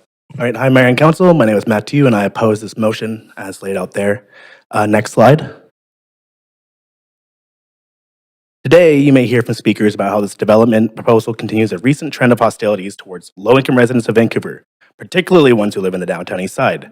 You will probably hear about how this proposal does nothing to help displace residents moving from closed SROs on Granville Street. Others may even say this is a last-ditch effort to establish a reputation as a council that did something before next year's election, or a political solution not rooted in reality. Next slide, please.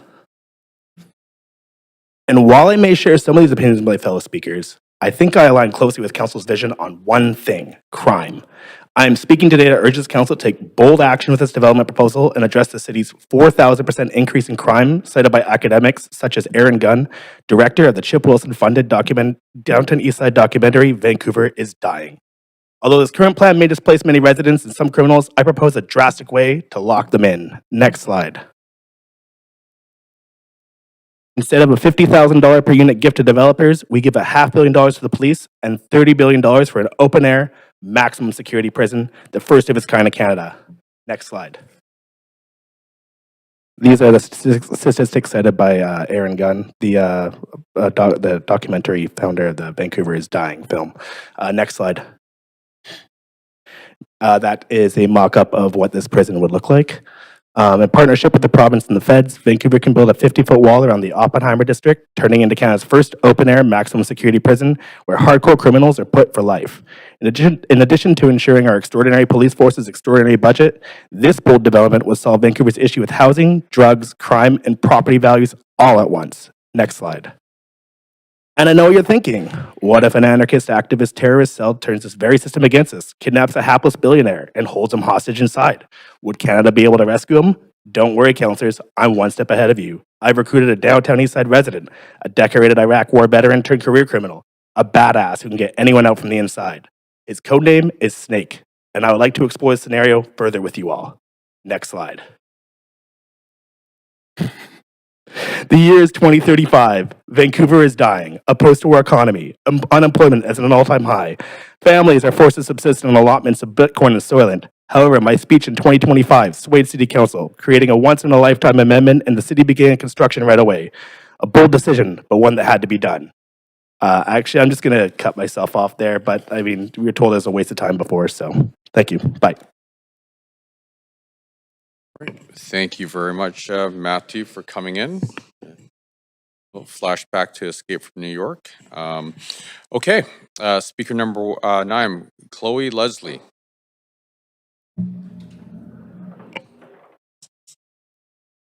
Good evening, Mayor and Council.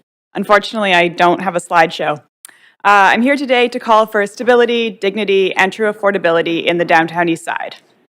The proposal we've been discussing tonight does not move us towards any of those goals. Currently, as we know, new developments in the DEOD must include at least 20% shelter rate housing. This plan brings that down to 4%. This is unacceptable in a community where 2,000 human beings are unhoused. 4% is not a plan for stability. It's a plan for displacement, and it's a plan for gentrification.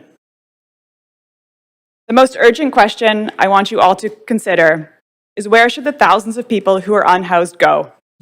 Because nothing in this proposal meaningfully addresses the needs of people with no fixed addresses in the downtown east side. This plan also makes it harder for nonprofits, Indigenous housing providers, and community land trusts to acquire land and build deeply affordable homes. Unfortunately, it forces them to compete directly with for-profit developers. And instead of strengthening those community-based partners, this proposal directs new city grants towards private developers to help finance their buildings. As Councillor Orr pointed out about an hour ago, 10,000 people are in need of shelter rate housing, and this plan makes it impossible to begin to address this. But I want to focus on the opportunity in front of you, because you genuinely do have one. You can choose to reshape this plan so it aligns with values the city claims to hold: values of dignity, equity, and community leadership. You can choose to center the nonprofits, Indigenous-led organizations, and tenants who already know what works in this neighborhood. You can build a strategy that actually meets the needs of the residents, not the speculative pressures of the market. I've had the great privilege of working in this neighborhood, and I know that it's rich in community, culture, and resilience. People here deserve a plan that strengthens that, not one that puts it at risk. I'm here tonight to urge you to revise the proposal, recommit to affordability, and build a plan that creates long-term stability instead of speculation. Thank you. Thank you very much. Speaker number 10, Laura Stannard.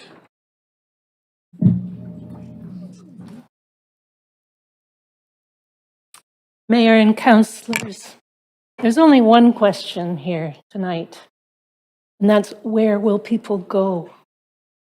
My name is Laura Stannard, and I am opposed to rezoning the downtown east side Oppenheimer district because there is no housing plan for existing residents. I cannot understand where people will go.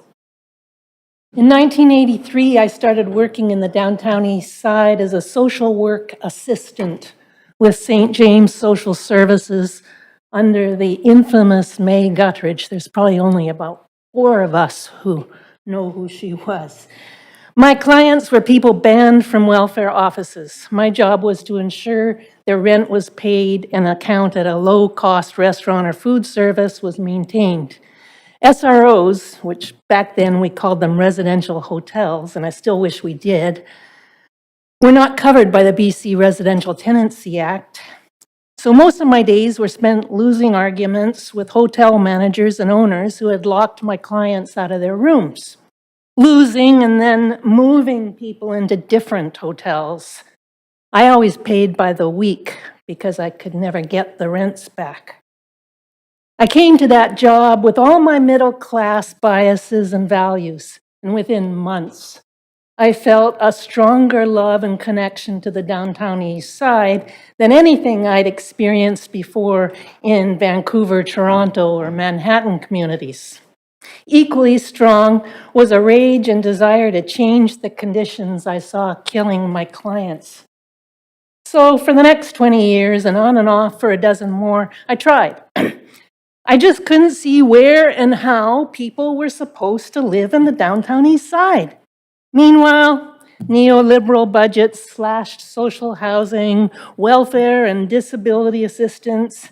Vancouver got to be world class, and we lost half of our SROs that people were living in. Outside the community, people grew angry that the spotty attempts to provide housing and basic services to people now forced to live on the streets weren't working. In November, I, along with many others, pleaded with you to leave the DEOD zoning alone until the provincially appointed advisor to the Downtown East Side, the former senator, Vancouver mayor, BC chief coroner, and Vancouver coroner, we're talking about Larry Campbell, could give us a report. I know I shouldn't be surprised you didn't listen. After all, since 631 people publicly voicing concerns about how our city taxes should be collected and spent were told they were misinformed, you are unlikely to disappoint the salivating developers hovering on the edges of the DEOD. Back in October, we really hoped you would work with the province and Larry Campbell. But I see after voting down the social housing initiative this morning that despite continually blaming senior government for the housing crisis, you do nothing to cooperate with them. The DEOD zoning has actually worked as it was intended. Despite soaring homelessness, rampant mental illness, and a toxic drug crisis, it has kept land value low. Currently, more non-market housing is being built within the DEOD than outside of it.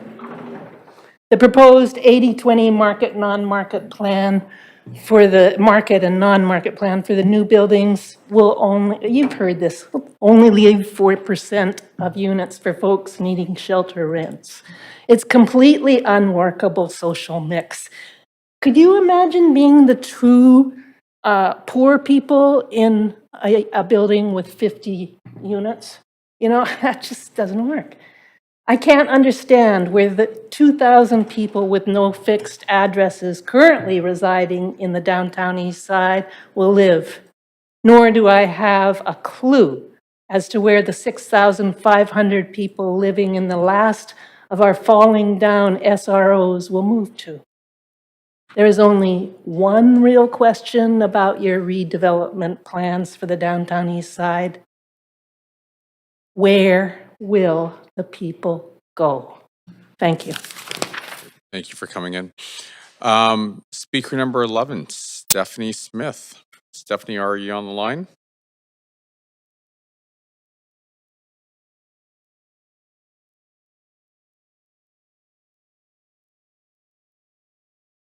Speaker 11 is not on the line. Speaker number 12, Daniel O'Leary. Oh, sorry, Devin O'Leary. Thank you. Sorry, apologize. All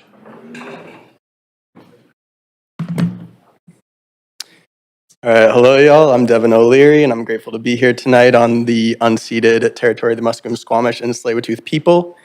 I've spent the last 4 years of my life living and working in the heart of the Downtown East Side. I love this community and I'm honored to speak with hundreds of others this week in opposition to this rezoning. I'm really glad that our elders started the night off right, and I'm really stoked that y'all get to hear some really important stories from the community and our allies this week. I came to Vancouver in 2019 for planning school in UBC, and in school, the curriculum really focused on plans like these and how there's such a long history of failed urban renewal projects that were marketed with words like revitalization. Even in this town, you've got Hogan's Alley, the area around Oppenheimer where Japanese Canadians were displaced and their homes were sold during the internment in World War II. That's what led to an ethic in the planning profession to not repeat this stuff, but honestly, this feels like a repeat.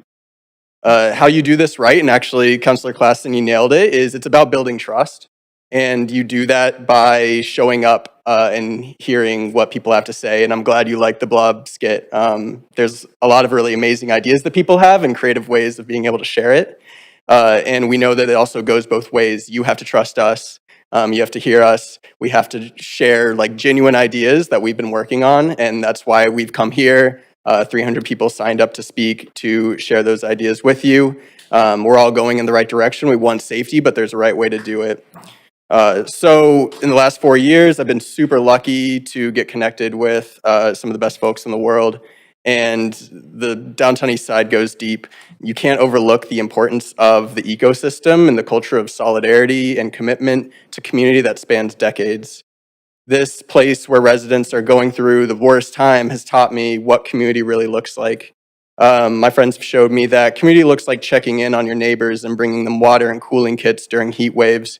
Community looks like picking up food donations from grocery stores and hosting weekly free barbecues for hundreds of people every week, or cooking for neighbors in your SRO with only a hot plate. Community looks like organizing block meetings during an encampment to figure out how we keep the sidewalks clean and safe and prevent tent fires. Community looks like making sure your friends don't use deregulated drugs alone and stopping to check on people who are face down on the sidewalk just in case you need to bring them back to life with a naloxone. Community is shouting kids on the block, knowing that people respect the families who live in the neighborhood and will put their kits away as they pass. Community looks like hosting cultural events in Oppenheimer in the middle of winter and telling the police and rangers to please not decamp people that day. Community looks like standing in a line with someone at Carnegie Outreach for hours to try and get them on the housing registry, even though you know that they could be waiting for over a decade. Community looks like showing up to meetings every week to talk about how we can get the government to listen to us and actually be champions for solutions. Community looks like hundreds of people from across the city signing up to speak for this neighborhood. And community looks like building hope of a future for your neighbors when you know it's impossible to be optimistic. This is not what developers market. I've lived in both of the 6040 buildings that you referenced. There's lots more buildings that have been built and that are being built that are just complete social housing because that's what people need. But in Olivia Sky and the Anjoc, what they market is Chinatown and Gastown. They don't market the Hastings community. And what that means is that people move in and they don't understand. And there's no process of actually integrating into the community and building those relationships. And so we can save the staff a lot of money on a social impact assessment and can tell you what would actually have a positive social impact. And just quickly, I want to say that even the analysis from staff show that this won't work. Developers aren't going to build this on a 0% profit margin, and you're going to have to end up bailing them out like you did with Holborn and other developers. So what this community wants, you got to listen to them. Show up for our events, listen to what people have to say, and we'll tell you what will really uplift the neighborhood. People want the same thing. They want dignity and safety, but real safety means a reliable drug supply that won't kill you, voluntary walk-in detox treatment and mental health care, jobs and education, safe spaces for sex workers, a justice system that responds to and prevents gender violence, spaces for music and recreation, and freaking dignified housing that people can afford and stay in. I just want to end by saying that we usually remember the people that we've lost when we finish our meetings. I don't have time to say their names. I'll throw out Trey, Hamida, Sam, Scooby, Stephanie, Frank, Tyson, Paul, DJ, and Bill. Those are people that I wish were here to continue to fight for this sort of stuff, but we don't have them, so remember them. Great. Thank you, Devin. Thank you. Great. Speaker number 13, Roy Youssef Zada. Yes. Was I close? Thank you. Thank you. Please go ahead. Well, thank you for this opportunity. My name is Roy Youssef Zadeh. I'm very pleased to be in here to tell the council and mayor downtown Eastside is very good to everybody. I've been working in downtown Eastside 14 years. And the last 6 years, I've been doing volunteering in downtown Eastside. These community centers are very helpful to everyone. They have very low prices for food, help people what they need. I like downtown Eastside and most of workshop in arts, in writing, teaching new language, learning new language. They are very big help to Vancouver community in downtown. So these community centers, nonprofit organization need help so they can help others. So please do not cut their budget, please. I volunteer in downtown Eastside, and I've been seeing all the changes in the last 20 years, cutting. people's income and everything getting more expensive. The rezone to high-rise 32-story, there is not enough low-income rate shelter to regular people that they are doing 2-3 jobs they cannot afford. This is only 4% and is not clear, this 4%, how much this going to cost for regular people can live in there. Nothing for seniors. I just heard on the news, 70% of seniors, they are houseless. I mean, what did they do wrong? What do you expect them to live? How they can live? Vancouver downtown east side uplifting is not really uplifting. Is cutting all the low income with building high rise. Everything is going to be so expensive. None of these people can live in there. So this is called gentrification. It is wrong. It is against all the human rights from United Nations. It's right of everybody to have a house, safe house. You have to help the people in downtown east side to have a place to live. With rezone, it makes low-income people out of the area. The people have no other place to go. There are 2,000 houseless people. They don't have fixed address. They are in the street. There is nothing in this rezoning for this kind of people. There is none in the rezoning for this group at all.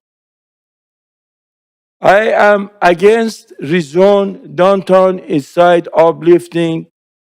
This is not uplifting. All is wrong. Rezone downtown east side is very wrong.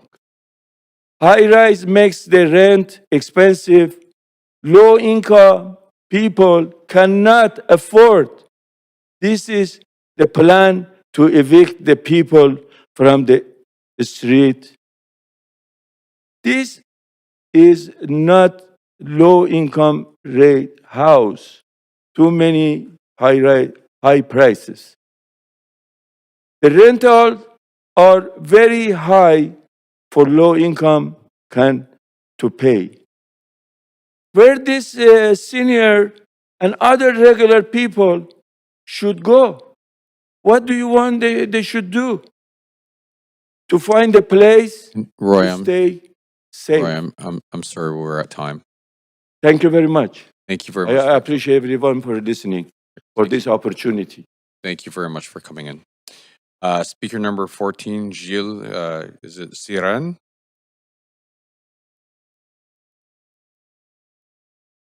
Hello, Mr. Mayor and Council. My name is Gilles Siran. I am a poet and a former president of the Carnegie Community Center Association.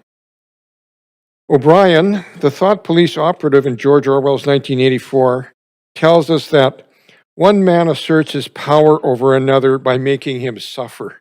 Obedience is not enough. Power is in inflicting pain and humiliation. What other explanation could there be for this council's announcement that no more supportive housing would be built in the downtown east side and for street sweeps that confiscate people's meager shelters? It's all about exercising power by inflicting pain and humiliation on a vulnerable, misunderstood community, which is the creative heart of Vancouver.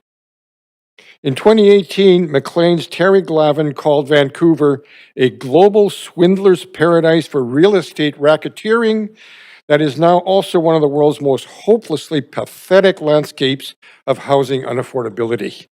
Ever since then, unaffordability has worsened, homelessness has increased. Evelyn Solar has increased. Being unhoused inflames pain and suffering as it exacerbates trauma. The Downtown East Side implementation rezoning motion does nothing to address the needs of the 3,200 citizens in Vancouver without a fixed address. It opens our community to real estate racketeering by the global swindlers who've been writing our history ever since W.C. Van Horn, the CPR, and the Cole Harbor Land Syndicate bought land in Cole Harbor just before the railway terminus was built there. Ever since then, according to Jesse Donaldson in his book, Land of Destiny, A History of Vancouver Real Estate, Vancouver has been characterized by global speculation, systemic corruption, government malfeasance, and the continuation of 130 years of real estate oligarchy. The Downtown East Side Oppenheimer District is only approximately 1/3 of 1% of Vancouver's land area, which is currently protected from real estate speculation by its zoning. We need more purpose-built housing for people with different challenges in the Downtown East Side. This Downtown East Side implementation strategy does nothing to address that. The Downtown East Side needs to be protected from the real estate racketeering oligarchy that's been displacing people and corrupting Vancouver for 130 years. We don't need any more pain and humiliation from zoning that displaces and gentrifies. And since I'm a poet, I wrote you a poem. It's called Downtown East Side, Heart of the City. We are the heart of the city, not a thing apart. We are Vancouver's broken heart.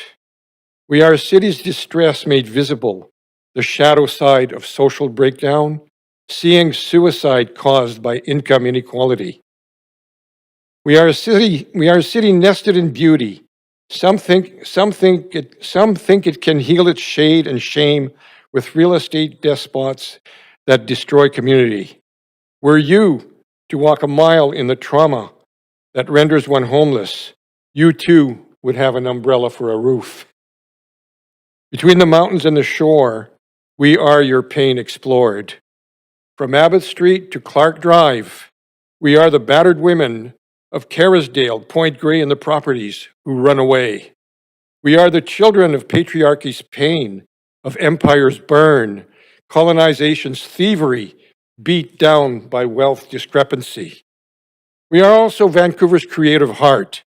Though broken, alive, and visionary, we are Carnegie Community Center, Heart of the City Festival, Downtown East Side Writers Festival, Carnegie Learning Center, Megaphone Magazine with its peer newsroom, Downtown East Side Culture Crawl, 500 studios in 80 buildings, Carnegie Newsletter, Safe Injection Site, internationally recognized model for saving lives, Evelyn Solar Community Center, First United, United Gospel Mission, and so on and on and on.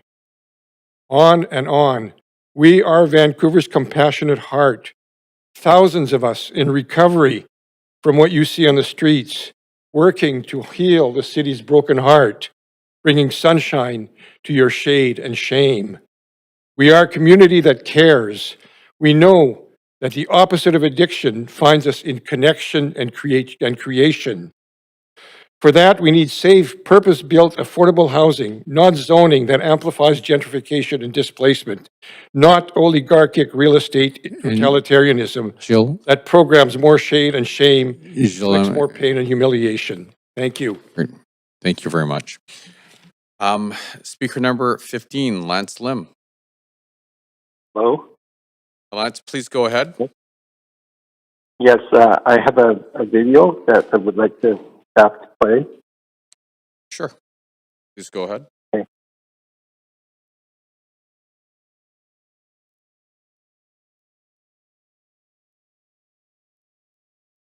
Playing.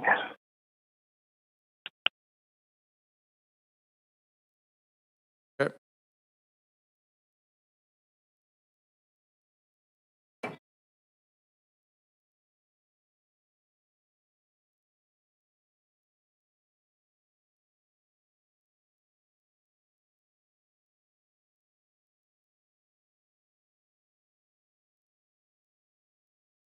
Wonder if there's sound there.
Yeah, okay, the video's over. Did you, Great. Yeah, I'm going to speak just briefly. Hi. Thank you, Your Worship, Mayor Sim, and Honorable Councillor. I just wanted to say that the video, I wrote the song, and the video really reflects what I don't want to be, homeless with no name. And this idea that I've lived in the downtown east side for over 60 years. I volunteer at Carnegie. I volunteer for food security. I have a autistic son. I've done, and I'm concerned that I will not have where I grew up, where my home is downtown east side, I will not be able to afford it.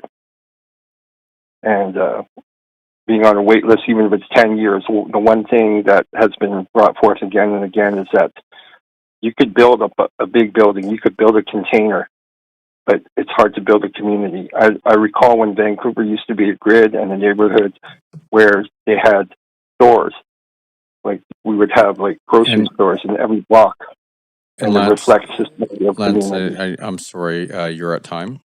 But thank you for coming in and thank you for the video. Speaker number 16, Mako Hina. Is Mako here? Not in the chamber. Okay. The next speaker is speaker number 17, Rachel Penner.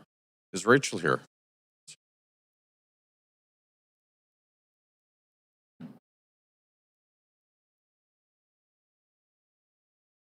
Good evening. My name is Rachel. I'm a renter in the downtown east side, and I oppose the recommendations in front of council tonight. Now, everyone knows there are challenges with housing in the DTES. Nobody is disputing that we need to deal with the housing crisis. But these recommendations are not the solution. Now, I'm not a housing expert. I can't give you the solutions to the housing crisis, but there have already been people speaking tonight, and there will be more people speaking in the coming days who can give you solutions, who can identify the real problems and give you solutions and ideas.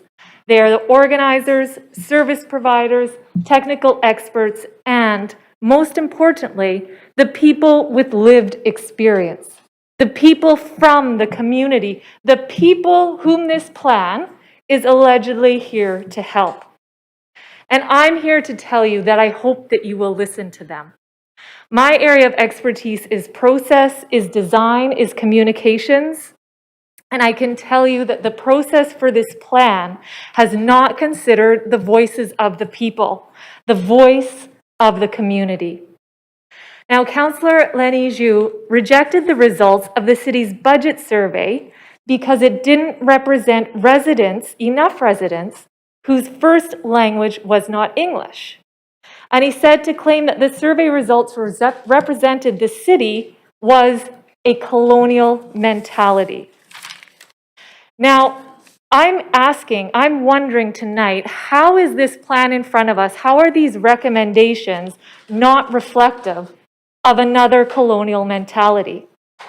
This plan is supposedly going to help the people who live in SROs, The people who need the housing the most, but nobody talked to those people before coming up with this plan.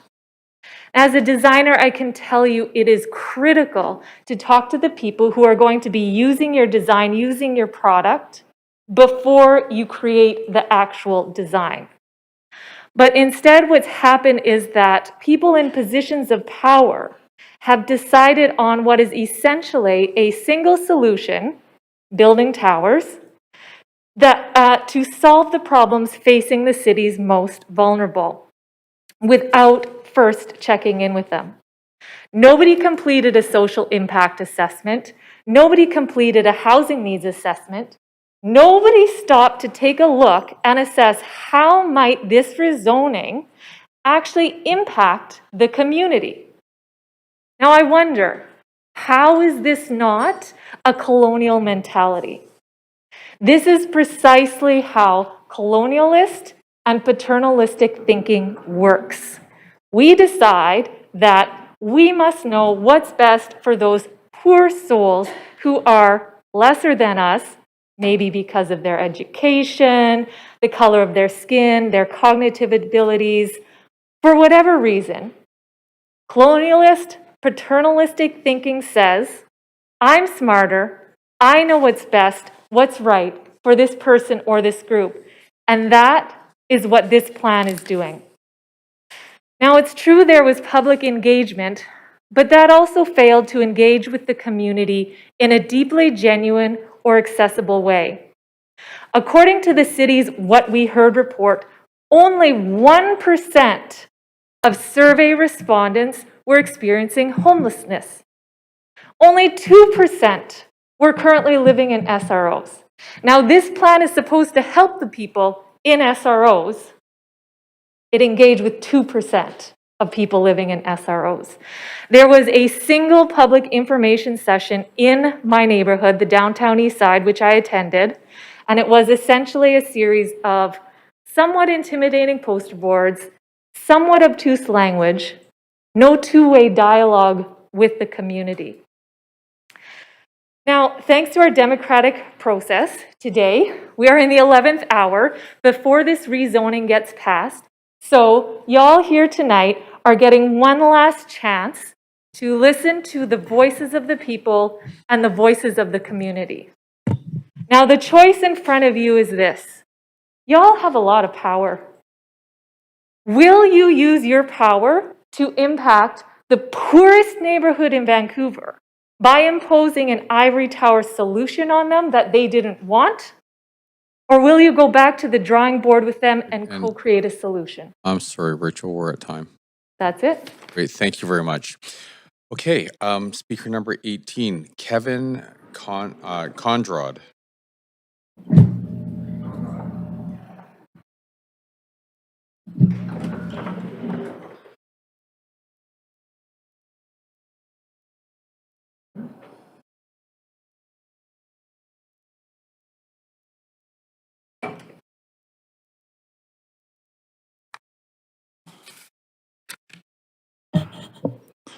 Hello, my name is Kevin Joseph Conrad. I totally oppose this plan. I lived in the downtown east side for about 11 years, and I totally oppose this plan.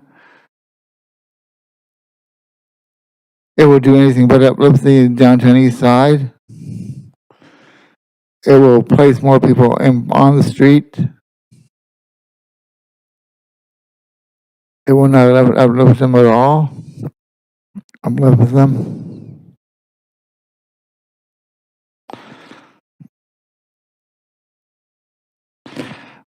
Who wants more poverty and who wants more homelessness on the streets?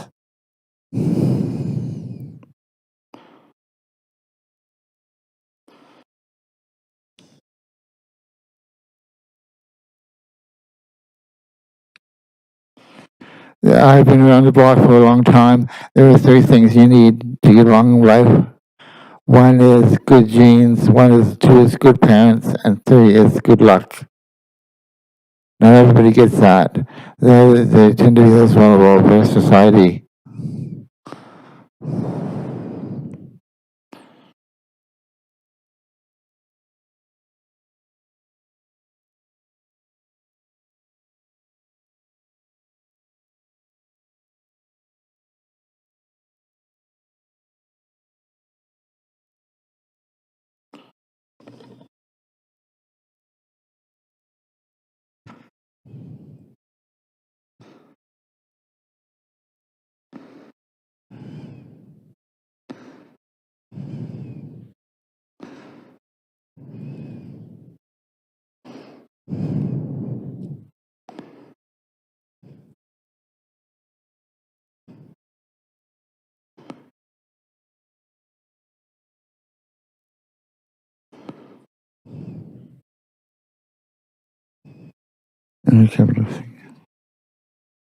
Okay.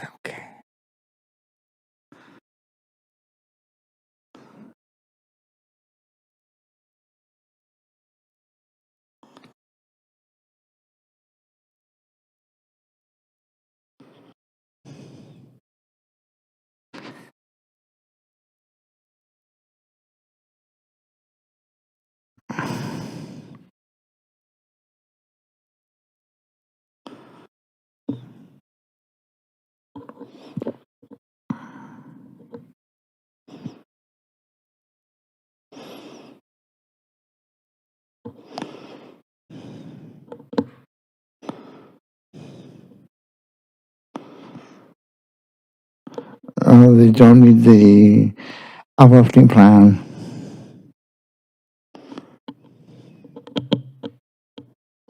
That's all I have at the moment. Thank you. Kevin, Commissioner thank you very and much. councilors. Would you like a few more minutes to collect your thoughts? Yeah, okay. So why don't we do this? If it's okay with the rest of the council members, Kevin, if you want to take a couple minutes right now, or if you want to collect your thoughts, and we would be more than happy to welcome you back up here. If there's anything else you'd like to say. Oh, that's okay. Okay. Thank you. Goodbye. Okay. Thank you very much. Thank you, Kevin. Okay. The next speaker we have is speaker number 19, Kay Higgins. Kay here.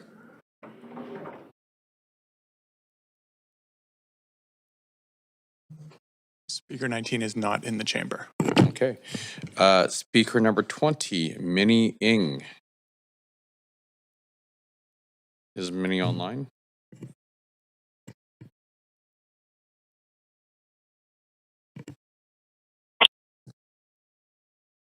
Minnie, is that you? Yes, hi, hello. Hi, we can hear you. Please go ahead. Okay, hi, my name is Minnie.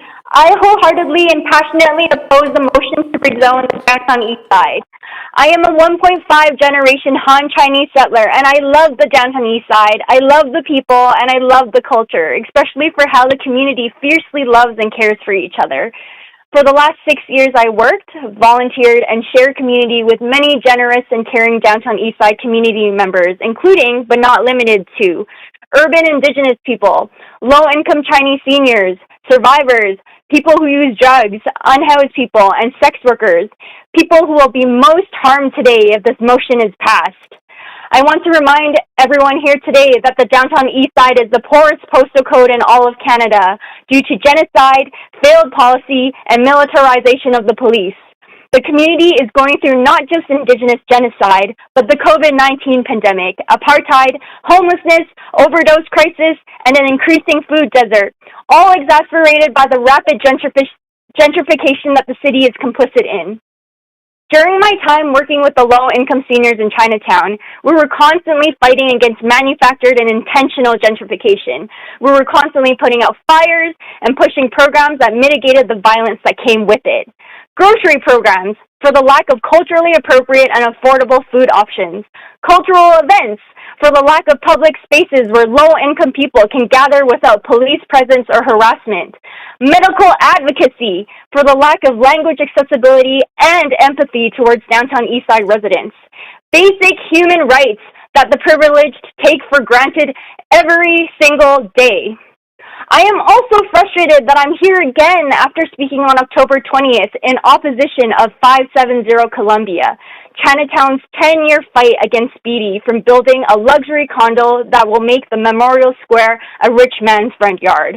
I have to now speak in opposition again to gentrification and the lack of humanity towards the downtown Eastside community and culture. History repeats itself. Just like how the Chinatown community was treated, staff also had minimal consultation with urban Indigenous groups and did not coordinate with the Metro Vancouver Aboriginal Executive Council, which advocates for urban Indigenous residents protected under DRIPA, despite urban Indigenous people making up 1/3 of unhoused and SRO residents. The proposal also makes no reference for housing the 2,000 people with no fixed address in the downtown east side. So what should the thousands of people who are unhoused expect from this? Where will they go? Do you think this is an equitable direction towards truth and reconciliation outlined by UNDRIP and DRIPA? This is not rezoning, but a cruel strategy to further the colonial settler project by eradicating poverty, houselessness, and the drug crisis from the public eye, right in time for when FIFA comes to town. Speaking about repeating history and so-called rezoning as an excuse for colonization, Hogan's Alley was one of the largest Black and African diasporic communities in Strathcona that used to span between Union and Prior Street from Main Street to Jackson Avenue. The Black and African community faced displacement through discriminatory city planning, resulting in the construction of the Georgia and Dunsmuir viaducts, which destroyed homes, scattered residents, and is now being addressed through redress efforts. The city's current MOU now acknowledges the harm to the Black and African communities by multiple decades of racist action and policies. As a resident of Vancouver, I do not want to see the downtown east side rezoned just for the city to apologize years after their harm and violence.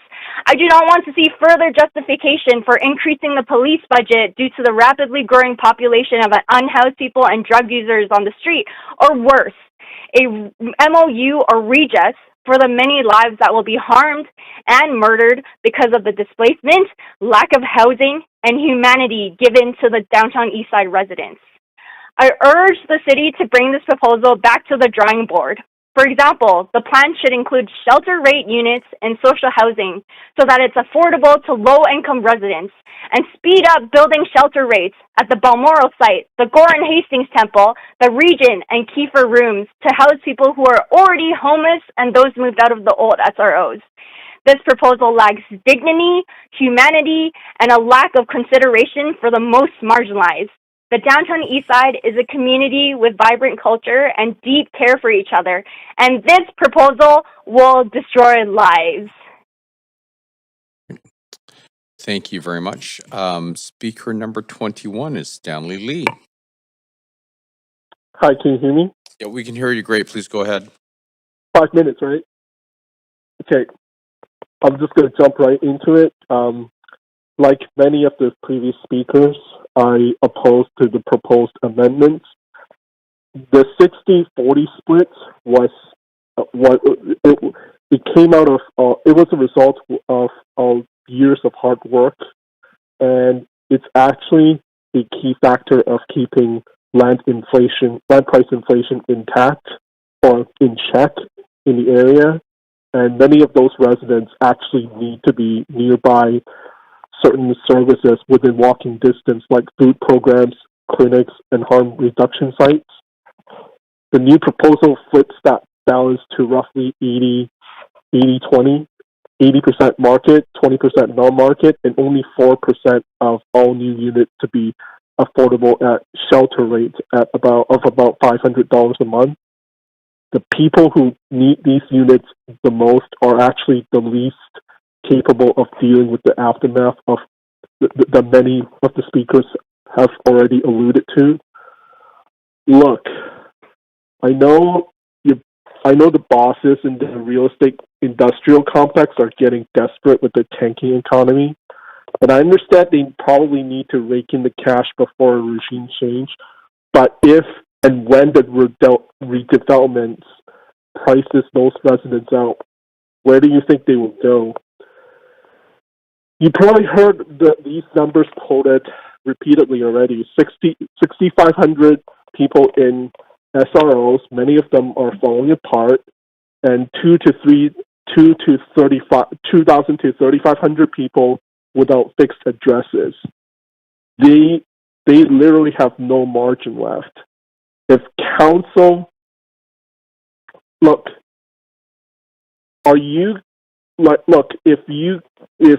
if the homelessness situation is already getting very bad, and if this happens and increases homelessness by even a lot more, are you guys creating the premise of multiple police and fire budget increases in advance? I mean, it's not like you can pull off another zero means zero stunt.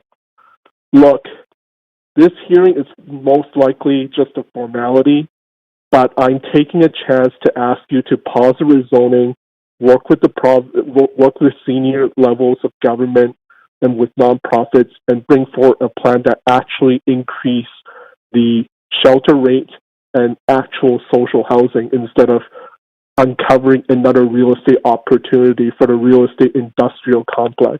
Thank you. Thank you very much. Speaker number 2, Wendy Peterson.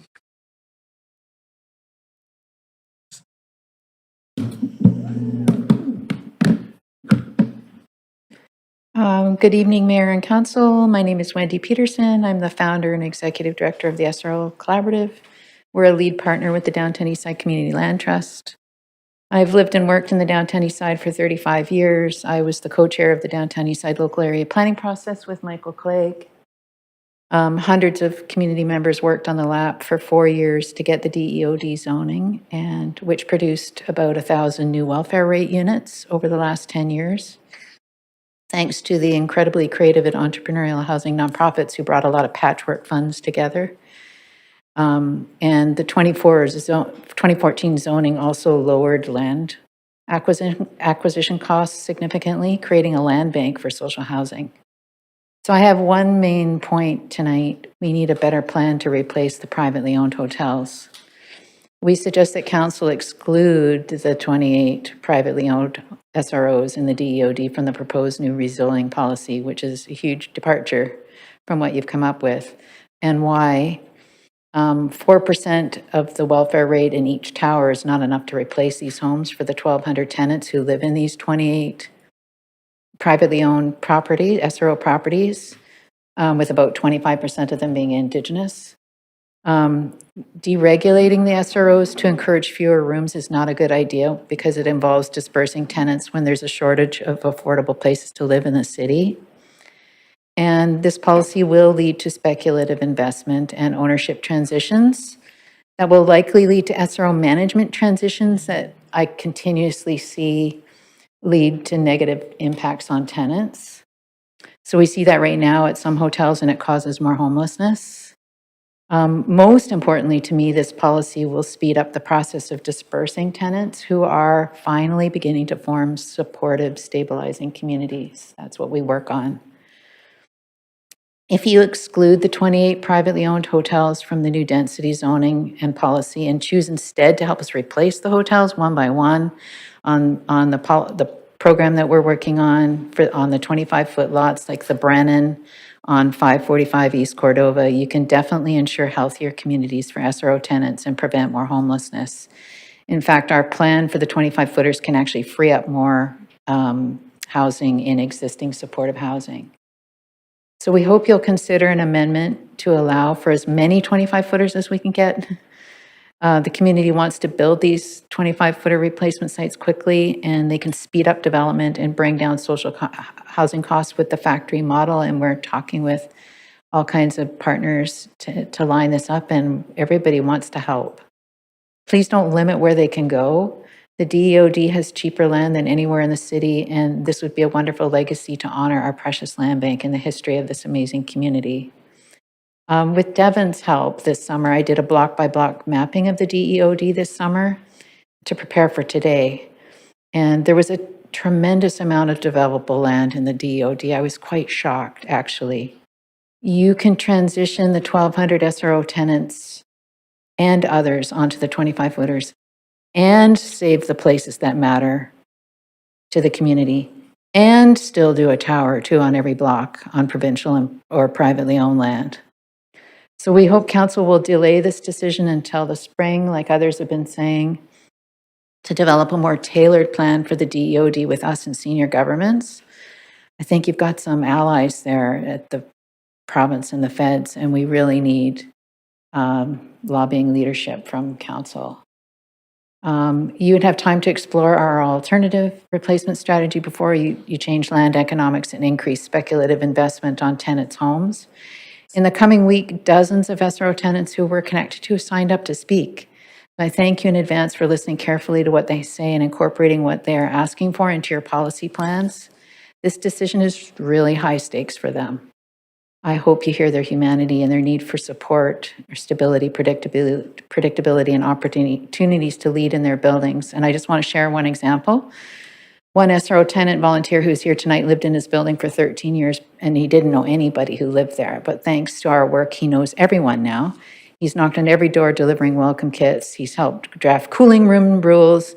He got all the tenants to sign off on them. He organizes conflict resolutions, checks on elders, picks up medications, hosts hockey nights, and strategizes with me regularly about his neighbors' potential evictions. In fact, I just remembered now that he called me today about that. And we had a good conversation about somebody who was screaming and yelling in the middle of the night, who's, facing a lot of pressure from his neighbors to leave. Hi, Wendy. I'm sorry, we're at time. Okay. Great. Thanks. Thank you very much for coming in. Speaker number 23, Gary Townsend.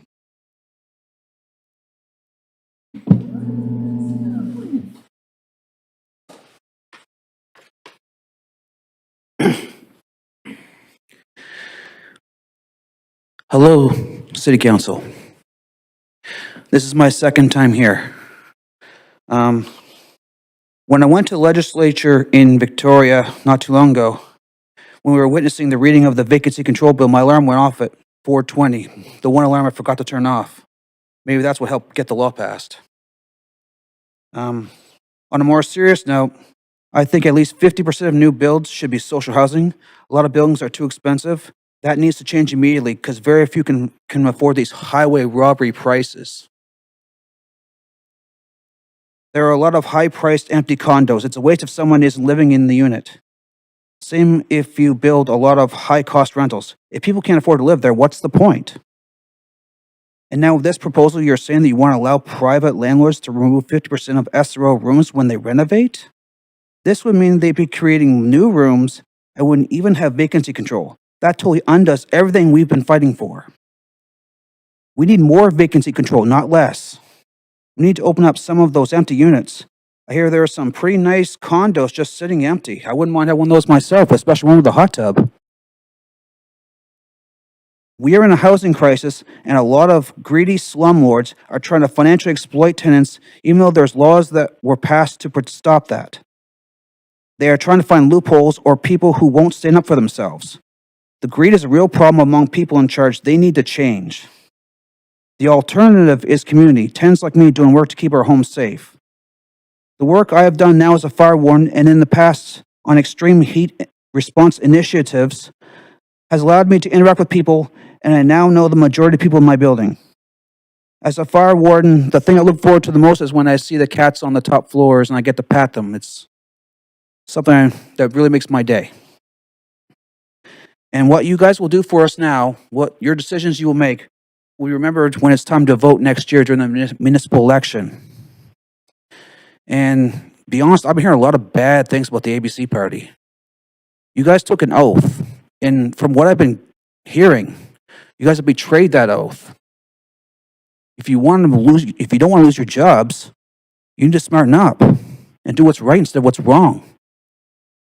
Don't be creating corporate sellouts. Be nice, good-living people, God-fearing people, or whatever higher power is. And with that, I'll pass. Thanks. Great. Thank you very much, Gary. Speaker number 24, Nicholas Humphrey. Is Nicholas here?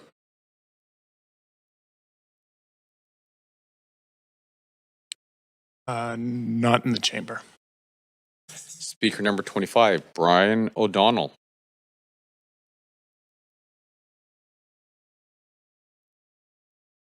Just checking. Speaker 25 is not on the line. Speaker number 26, Graham Watson. Speaker 26 is not in the chamber. Speaker number 27, Paul Sumner.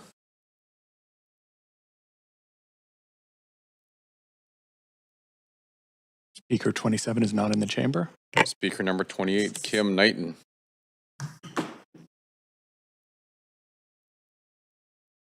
Speaker 28 is not in the chamber. Speaker number 29, Tekla Van Bussel. Hello? Hi, please go ahead. Hi. Hello, councilors. My name is Tekla Van Bussel. I'm an East Van resident, and I'm speaking in opposition to the recommendations in this report, including the zoning amendment to the downtown Eastside Oppenheimer District and Thornton Park. I first want to thank the speakers before me today for their words and speaking from the heart. I stand in solidarity with the downtown Eastside residents, SRO tenants, and community organizers and allies who are all here today to share their love and vision for the neighborhood and the opportunity this council has to support that vision. The original motion that motivated this proposal is called Uplifting the Downtown East Side. I think language and the words that we use are important. I looked up the definition of uplifting before today's meeting. It means inspiring happiness, optimism, or hope. I want you to keep that in mind as you listen to the speakers and reflect on whether this proposal really uplifts the downtown East Side. As we've already heard from many speakers before me, and you will hear again, a long and significant community-led planning process produced the 2014 Downtown Eastside Local Area Plan. It's been over 10 years since that plan was created, and we all know things have changed. Everyday life is a struggle for people in Vancouver, with the high cost of living, evictions, and displacement on the rise. The housing crisis has blown up. COVID has changed our social and community relations, and toxic drugs now kill more of our loved ones every day. Through it all, the downtown East Side is still here and still a community where people support and love each other and deserve to live with dignity, respect, and autonomy. That 2014 Downtown East Side plan had a clear objective that development in the downtown East Side should be founded on the principle of people first. The plan also delivered housing policies that are special to this neighborhood. The definition of social housing, including 1/3 shelter rate, and the 60% social housing requirement in the DEOD, these were unique and bold decisions for their time. The recommendations and proposed zoning changes put forward to you today are not a unique or bold approach. They are turned towards the status quo. As we've heard from other speakers and this referral report shows, there have been over 1,800 social housing units delivered in the downtown East Side since 2014.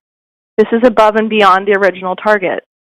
Specifically in the DEOD, there's a greater proportion of non-market housing where it's needed, and land values have been kept lower than the rest of the neighborhood and the city. This proposal does not build on this success and instead seems more focused on delivering market rental housing in a neighborhood where there's a desperate need for dignified and secure shelter rate housing for everyone who needs it.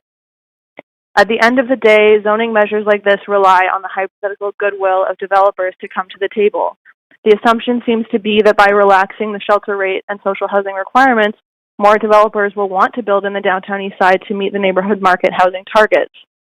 Even if we do believe in this hypothetical goodwill of developers to want to provide a tiny 4% of shelter rate housing, there's no practical evidence on how this boom in market rate rental housing will trickle down to provide any uplifting benefits to the downtown East Side residents who certainly won't be able to afford it.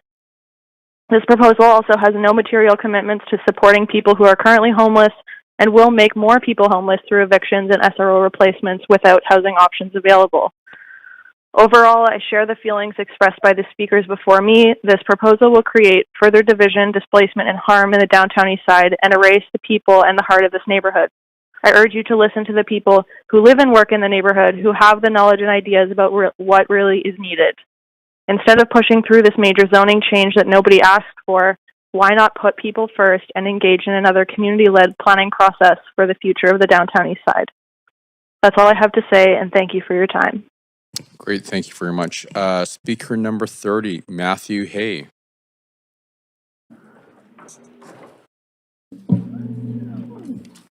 Good evening, Mayor and Council. Thank you for your time. My name is Matthew, and I'm here in solidarity with my neighbors and fellow community members living and working in the downtown East Side. There are many reasons why I'm opposed to this plan, but what I'd like to ring most clear is, simply, I oppose this plan because I have compassion and care for all of my neighbors. I want to acknowledge the immense privilege that I and many of us here this evening have.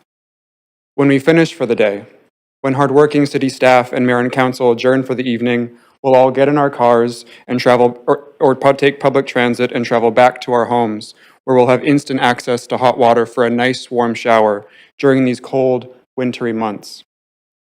We'll get out of the shower and raid our well-stocked fridge to cook ourselves a hot meal, and if we're exceptionally lucky, we'll have in-suite laundry to clean and dry our many wet clothes. It's very easy to take this for granted, and I'll be the first to admit it's something I too often find myself taking for granted. More often than I'd like, I focus all too much on what I don't have. I say this not to make us feel ashamed for having shelter or living in comfort, but to remind us we have room to share even the most meager of our blessings with those who need an ounce of our support.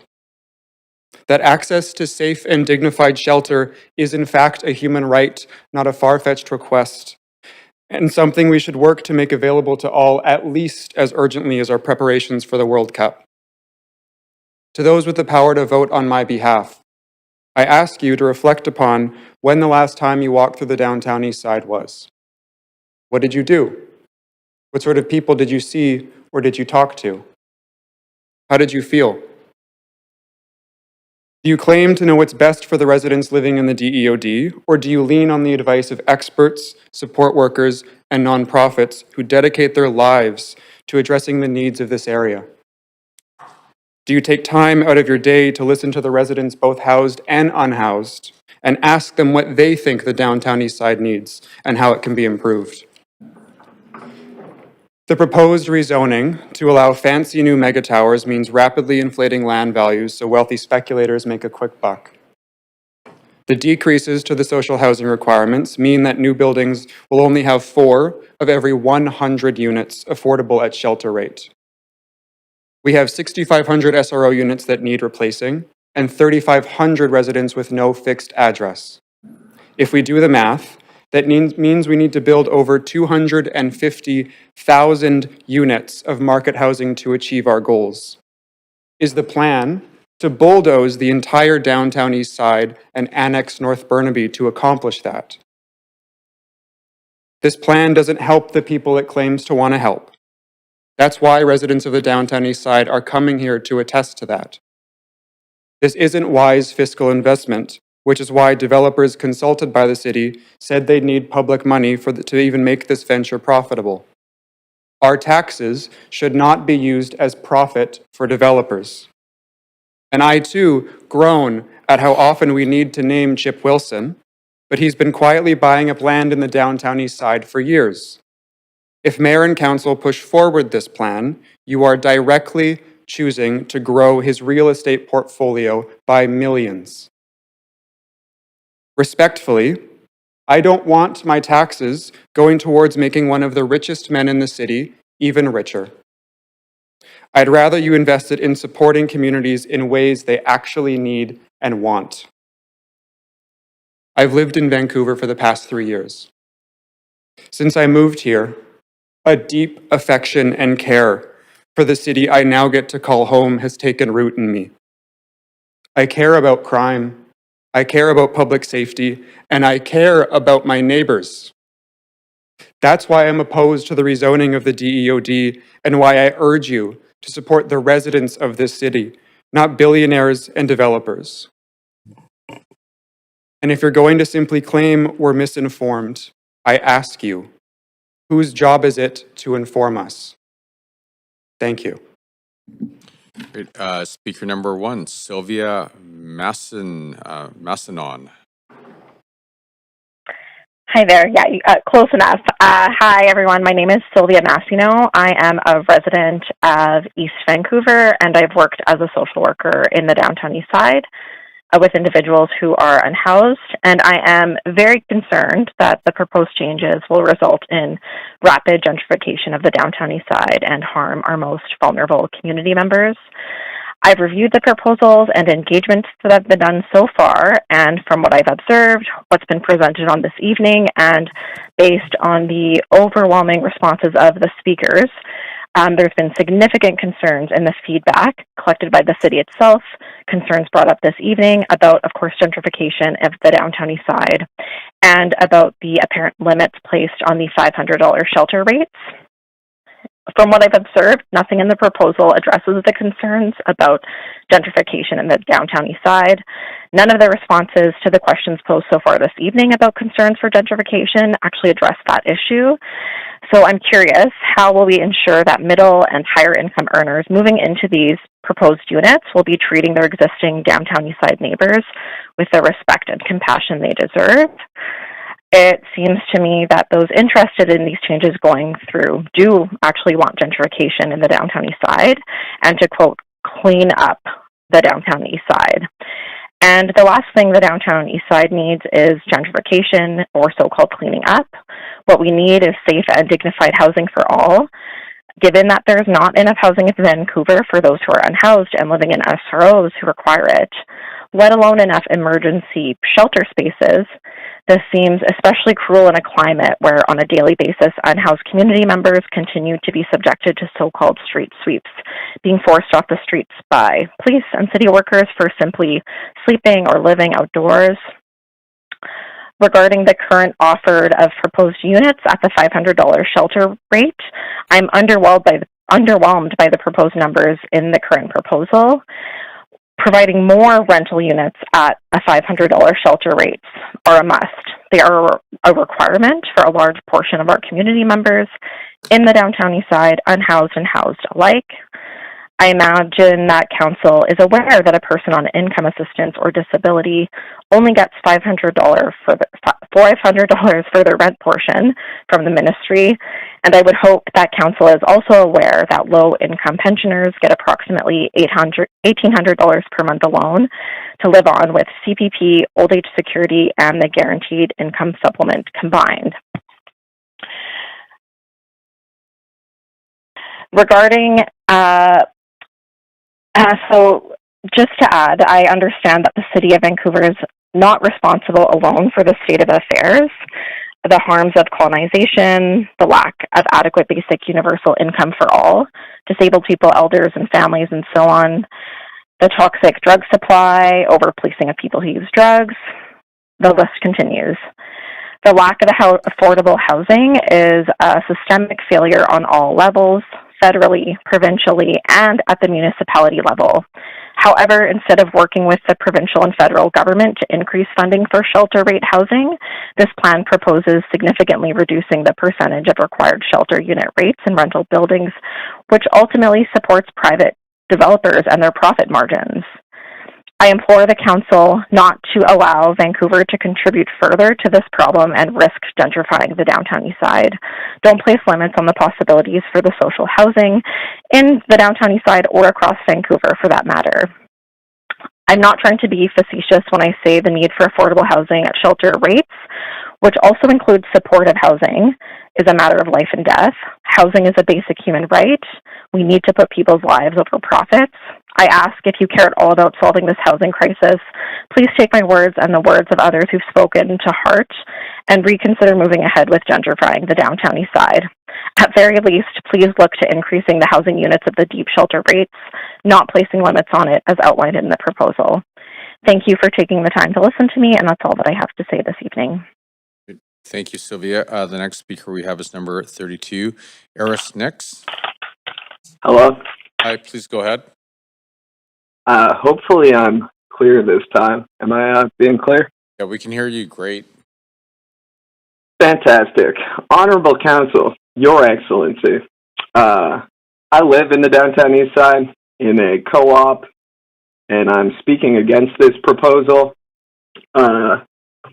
I called in last time and I read you a parody script that was loosely comparing the city to the city from RoboCop 3, but I spoke too fast, and this time I'm going to be a bit more measured. See councilors exiting already as I prattle on. I'm sure we're all very hungry and such, but this statistic, if you bear with me, has a little swagger to it. So someone asked earlier, what are we going to do with people? And I have an answer to that. In 2023, an estimated 7,000 people live in Vancouver's SRO. single-room occupancy hotels across 156 buildings. In the last 8 years, nearly half that number, 3,617 people in Vancouver Center North, which is the local health authority that includes the downtown east side, died of overdoses. So respectfully, I'm going to suggest to you, you don't need to displace someone who's dead because they're dead, and you can ignore this, and I would put money on that this will pass, unfortunately. You were elected to get rid of the DEOD, and that's democracy. Revitalization without displacement has a lot of swagger to it. It has a lot of swagger. Well, I have another slogan that has a lot of swagger. This has a lot of swagger. Bear with me. You can't take a poop without taking a pee. You can't take a poop without taking a pee. And this rezoning proposal is a bunch of crap. Thank you. Good night. All right. Moving along to speaker number 33, Rita Wong. Rita, are you on the line?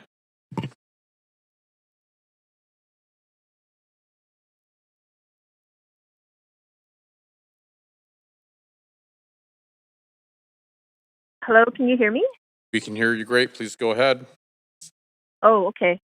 Hello, Mayor and Council. I'm here because this city was a hospitable and welcoming place when I first moved here in 1994 when I was in my 20s, and I'm now in my 50s. Thanks to the stewardship of the Musqueam, Squamish, and Tsleil-Waututh peoples, this place we call Vancouver has been vital and healthy for thousands of years before the arrival of newcomers. Their continued stewardship must be acknowledged first and foremost. As a relatively recent arrival, I also want to acknowledge the generations of people before me who had the foresight to build cooperative housing. I was fortunate to live in a housing cooperative in Mount Pleasant when my income declined to below market rates in the mid-1990s. I've experienced firsthand how crucial cooperative housing and public support for housing is. It's in this spirit that I speak today to oppose the rezoning of the DEOD in order to support the lives of all who need safe and dignified housing. We have a responsibility to act humanely with each other, and when cities in BC, including Vancouver, declare that housing is a human right, I expect my city to act honorably and meaningfully in this spirit. Vancouver is better for everyone when it's better for the most vulnerable and precarious people. A rising tide lifts all boats up. The public sector is who has expertise and responsibility for this. We've seen time and time again that privatization worsens Vancouver's housing situation by making housing unaffordable. I urge the City Council to work with the Cooperative Housing Federation of BC and community land trusts to purchase private SROs and to build on successful and effective nonprofit housing models. Cooperative housing works. Nonprofit housing works. It's one of the best things about this city, and it needs to be expanded. The proposed changes to the DEOD threaten to worsen the housing situation for the majority of people in and near the downtown east side. The city did something right by zoning in a way that keeps property values low, requiring market rentals to include 60% social housing and incentivizing social housing in the Oppenheimer area. The rest of the city needs to learn from the DEOD in order to include shelter rate units and social housing through, for example, the Social Housing Initiative, so that social housing is actually affordable to people making under $40,000 per year. So if the city is trying to build more non-market housing, the way to do this is to focus on social housing and cooperative housing. If you're proposing to contribute $50,000 per social housing unit, please prioritize doing this with community land trusts and CHFBC, not with private developers. And it's important to align housing charges with the shelter rate if you're serious about tackling the homelessness problem. I hope you'll listen to the tenants regarding what will and won't work for tenant protection policies. They're telling us that the tenant protection policies outlined in the plan have loopholes for SRO landlords and could result in landlords preemptively evicting tenants and increasing homelessness. The required percentage of shelter rate housing in the Oppenheimer area needs to remain at 33%, and this percentage should actually extend to more neighborhoods and areas across Vancouver. Sites like the Balmoral Lot, the Regent Hotel, Kiefer Rooms, and 301 East Hastings should be prioritized first for building shelter rate housing before occupied SROs are targeted for redevelopment. This proposal should be sent back to staff, and staff should be asked to work with low-income community, urban Indigenous, Japanese Canadian, Chinese Canadian, Black community, and advocacy groups, as well as senior levels of government, to improve current community building initiatives and intentionally address the shelter rate housing gaps. Urban Indigenous people make up 1/3 of unhoused and SRO residents approximately, yet I note that the staff did not consult with the Metro Vancouver Aboriginal Executive Council, which looks out for the rights of urban Indigenous people. The city should keep working to get the provincial and federal governments to fund shelter rate housing development and increase social assistance rates. The city's own report shows that the majority of people living in the downtown east side don't want this proposed rezoning. The current plan for the DEOD is working, and it needs to be built upon and extended to the rest of the city. Human well-being and dignity need to come first. This attempt to maximize property values is worsening people's experience of the city for the majority of its residents. Significantly reducing the required portion of shelter rate units in rental buildings to support private development profit margins is a step in the wrong direction. We need a plan that will house unhoused and low-income people. So please take the time for due diligence and consult with Larry Campbell about how to best address the needs of the downtown East Side's residents with the dignity and respect everyone deserves. I hope that you will zone to prioritize our humanity, not to commodify this city that we all love. Thank you. Thank you very much. Speaker number 34, Lori Buckley. Is Lori there?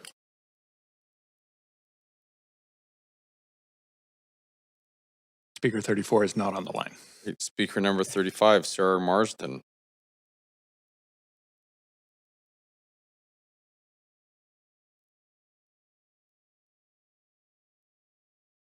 Speaker 35 is not in the chamber. Speaker number 36, Eugene McCann. Hi. Hello, Mayor and Council. My name is Eugene McCann. I live in Vancouver and I'm a professor of urban geography at SFU. I've researched, taught about and engaged in community discussions on the downtown east side for almost 20 years. I have published on harm reduction, planning, development, public space and gentrification. I also teach a course on gentrification and I'm currently co-lead of a federally funded research project on the topic. I speak to oppose the report's recommendations. I have personal and academic reasons for my opposition. My academic research also points to viable solutions that I will urge Council to pursue instead of approving staff's report. I grew up in government housing, owned by our local city council, to which my parents paid reasonable rent. Our community enjoyed a decent life. Many kids like me thrived and went on to live good lives. If we had not had decent, publicly funded, secure tenure housing, our lives would have been much different, much worse, with fewer opportunities to contribute to society. My personal experience leads me to worry about the low-income downtown east side community who are already vulnerable, albeit resourceful and resilient. They rely on you to protect their affordable housing so they can live in a strong and nurturing community of people with similar social and economic identities. The radical changes being proposed in staff's report would destroy much that is good about the community. As an academic geographer, I study how places are shaped by the people who live in them, by government and by the private sector. Based on my research, I see staff's recommendations as encouraging gentrification, displacement and insecurity in the downtown east side. Gentrification has become such a widespread and troubling process that the United Nations described it in 2008 as threatening the social cohesion of urban neighbourhoods through, quote, brutal transformation and forced evictions, end quote. Moreover, another UN report in 2024 concluded that gentrification is a particular threat to building sustainable cities and to the UN's Sustainable Development Goals. All the classic signs of damaging gentrification are in the staff's recommendations.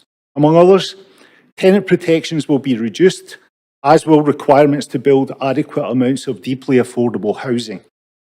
Market condo towers will drive up property values, thus making social housing more expensive to build. Existing and future homelessness is completely ignored. Affected communities are inadequately consulted, and conflicts over the uses of public spaces between existing residents and newcomers are not considered. If you accept staff recommendations, Vancouver will be repeating the mistakes of cities around the world. You will be making the city more harsh, less supportive, and less sustainable. This is ironic since the city has long prided itself on being a leader in innovative urban development. These recommendations will make Vancouver just another follower of bad policy. But there are other opportunities. Community land trusts are an innovative and increasingly popular non-profit alternative to gentrification. And there is a community land trust in the neighbourhood already. You should fund them and purchase SROs and provide more housing rather than deferring to the private market.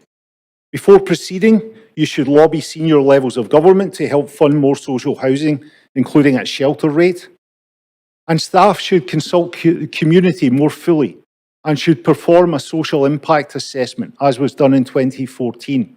Since gentrification is a disruptive social process, not simply a physical and economic transformation.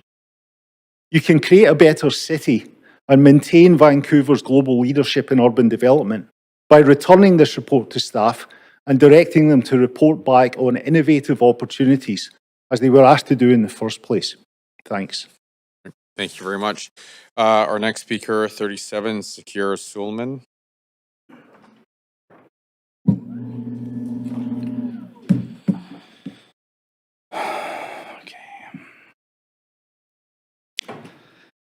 Good evening, Mayor Sim, Councillors Clausen, Maloney, Orr, Fry, and all of the ABC councillors on Zoom. It's been a long day, I know, but I'm asking you at home, please just give me 5 minutes of your attention. My name is Zakir Sulman. I was born and raised in East Vancouver, and I'm speaking in opposition to this motion. I work in the Downtown East Side with the SRO Collaborative. In 2024, I led the 2024 SRO survey for the City of Vancouver in partnership with SRO tenants and city staff. The SRO survey report was delivered to Council and informs current work being done by the City.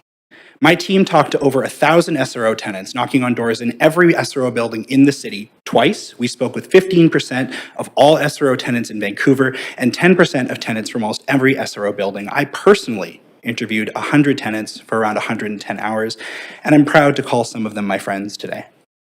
I don't live in the Downtown East Side, but my friends do, and I encourage you to please open your hearts and listen to them tonight. This plan claims to do development without displacement, but my sincere concern is that this plan does the opposite. It is very likely to make more people homeless and put people into difficult situations. I'm worried about how this will make more tenants homeless and will create opportunities where the city's plan unintentionally will lead to people being disconnected from their neighbors, being isolated, and dying. You'll hear tonight about the community in the Downtown East Side, but I'm here to tell you it's empirical. It's quantifiable. In some SRO buildings, the city's survey shows that 59% of tenants say that they have a neighbor they trust to ask for help. Councillors, if you live in an apartment, how many of your neighbors do you trust? What do tenants get help with? The majority of tenants shop for each other. Many tenants are dealing with disabilities, and tenants help each other with buying food, sharing money, or just keeping each other in good spirits. I can't tell you how many tenants have shared stories of how their neighbors were the ones who saved them from depression, overdose, or just made sure they were able to live with dignity. Neighbors, not programs, not services. People helping each other because that's what you do. People in SROs talk to each other more than tenants in the average condo. The survey from the city found that 38% of SRO tenants talk to 10 or more of their neighbors every week, and 20% talk to 20 or more people. Think about that. When was the last time you talked to that many people in your building in a month, let alone a week? And lastly, 73% of the tenants we talked to said that they would volunteer to help repair their buildings. In many cases, the people we talked to were already doing that work. They were helping clean and fix and stop fires and distribute safe supply materials. This connection is a rich resource that will be destroyed if we displace these tenants. It's the basis of the Downtown East Side Land Trust vision of tenant-run and led buildings, which are cheaper than current models and encourage tenants to take responsibility in their buildings. What happens when that community is lost? Well, in 2024, the Kiefer rooms closed due to a fire, with all of those tenants being displaced. And when the fire happened, tenants got scattered. Some tenants have been living there for over a decade.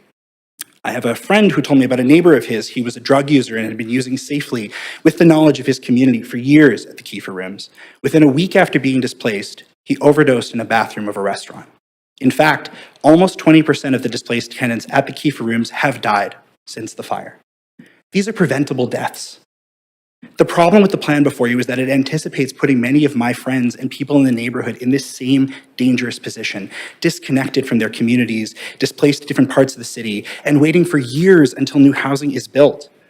SRO tenants and others were very clear in the consultation. Any attempt to move tenants twice as part of the redevelopment process will result in negative outcomes, but you have an opportunity to change this plan, to protect tenants and stop the potential for homelessness and death in this neighborhood. You can do that by strengthening the requirements for tenant protections. Tenants must move together. The current language in the rezoning application is too weak and must be strengthened. The devil is in the details, and I'm concerned the details aren't strong enough. The current plan talks vaguely about finding affordable options for tenants in the rest of the city, but in practice, there are none. It means the city will have to subsidize market rents for SRO tenants. A much more viable plan would be to wait until new developments are built before moving tenants as a community, and then taking that building and developing or demolishing, and so on. Another option, in the recent update to the Granville plan, the requirement was that in order to qualify for redevelopment permits, the building had to be 80% tenanted. This was to prevent landlords from sneakily evicting people to get around TRPP requirements. We should be asking for the same thing here. Finally, in Toronto, there is, of course, the Mura program, which Mayor Olivia Chow put in place, which gives community ownership options to groups and helps save affordable housing. I would just ask, please, strengthen protections for tenants so that in the rush to explore every option to deal with the crisis in the downtown east side, we don't leave this community behind. Thank you.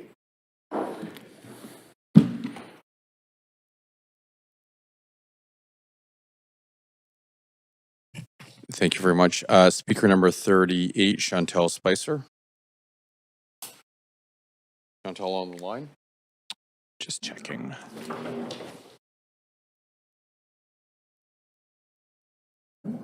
Speaker 38 is not on the line. Speaker number 39, Ray Girk.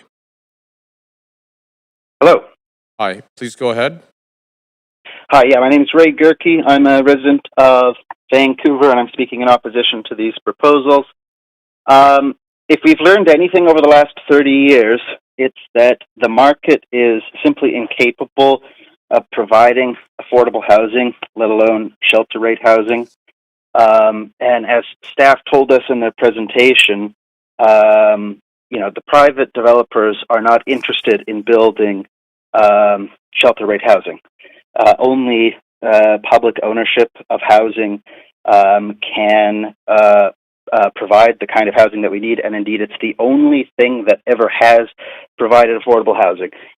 In the past, when provincial and federal governments have put money into social and public housing, not only does it provide directly that public and social housing, but it also keeps prices and rents down in the private market. As we are also told by staff, and which was clarified by other speakers, is that this plan cannot possibly solve the desperate housing needs of the downtown east side, because at 4% shelter rate units, there just simply isn't physically enough space in the downtown east side to build all of that the other 96% of non-shelter rate housing that most of the residents of the downtown east side can't afford to live in anyways. So this is a plan that is going to displace people. It's going to water down the definition of social housing. And what is it that we get out of that? Well, it's going to make some money for private developers, and it definitely won't meet the housing needs. So this seems to me to be a lose-lose proposal. Now it's true, only provincial and federal governments have the ability to fund the kinds of publicly owned housing that we actually and desperately need. And I just want to say, one of the staff said that we've been, for the last 20 or 30 years, have been waiting for and asking for that funding. And I don't think, we don't have to wait for that. Now it's true, I have a lot of respect for the staff who have to work within the parameters that they're given.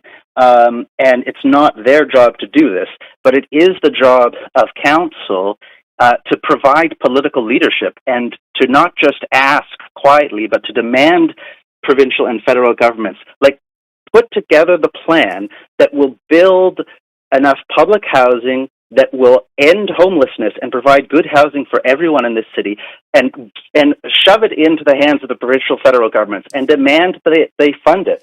And if they push back on it, you make them own it and say, these are the people that are refusing to build the housing that we need.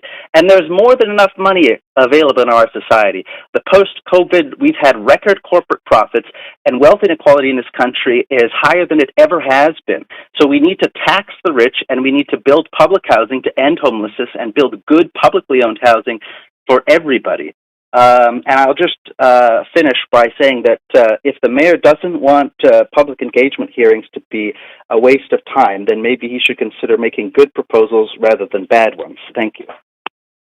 Great. So council, we do have speaker number 40 sitting in this chamber. And I think it'd be great if we could, we only have 2 minutes left. So if we can, someone move a motion to. Thank you. Seconded. Great. Councillor Clausen, thank you very much. All in favor say yay. All opposed say nay. Great. Speaker number 40, Mara Javadi. Hello, Mayor and Council. My name is Mariah Javadi. I'm a graduate student in public policy at SFU and one of hundreds of academics who have signed a letter opposed to this proposal.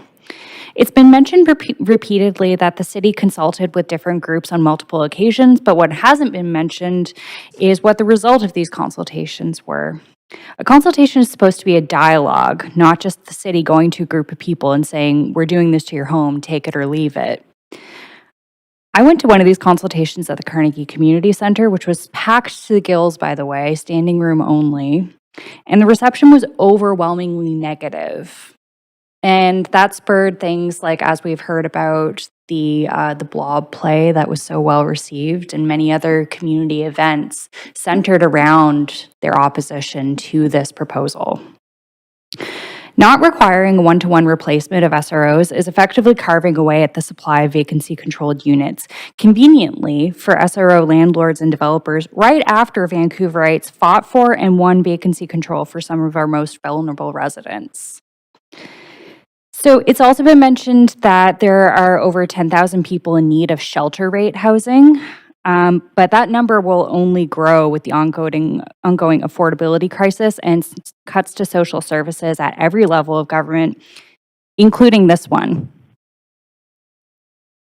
We should be focusing on increasing our targets for not just the total number of shelter rate units, but the proportion as well. The new targets include a hot new term, low end of market. But that doesn't mean much to the 10,000 people who need housing they can afford on fixed incomes that are not increasing at the same rate as the market and everything else, particularly rents in the downtown east side if this motion goes through. It's also been insinuated that Vancouverites are simply misinformed that this will spur gentrification. But I want to remind you as well that gentrification isn't just about land values, but about cultural change.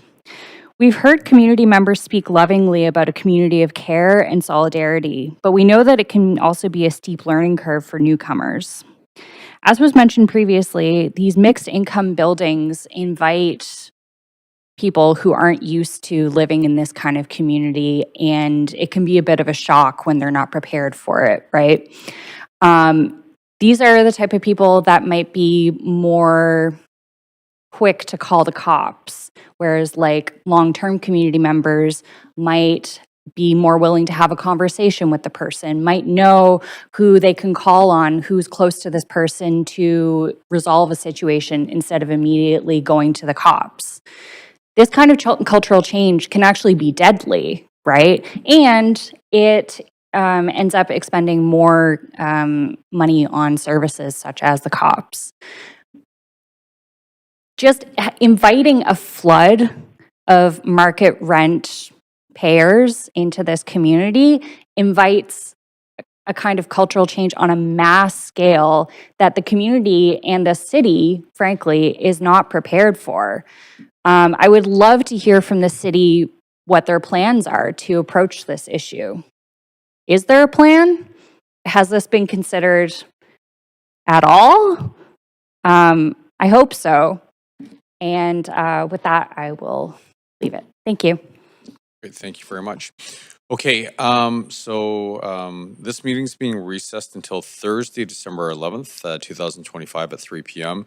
here in Council Chamber and electronically to continue with item number 1, the Downtown Eastside Housing Implementation Amendments to the FC-1 District in the Zoning and Development Bylaw and the Downtown Eastside Oppenheimer District Official Development Plan, DEOD, ODP, bylaw to accelerate SRO replacement and increase social housing.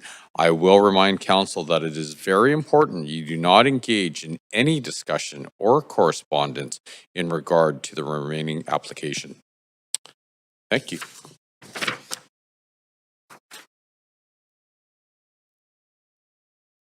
Thanks. Good night. Thanks, everyone.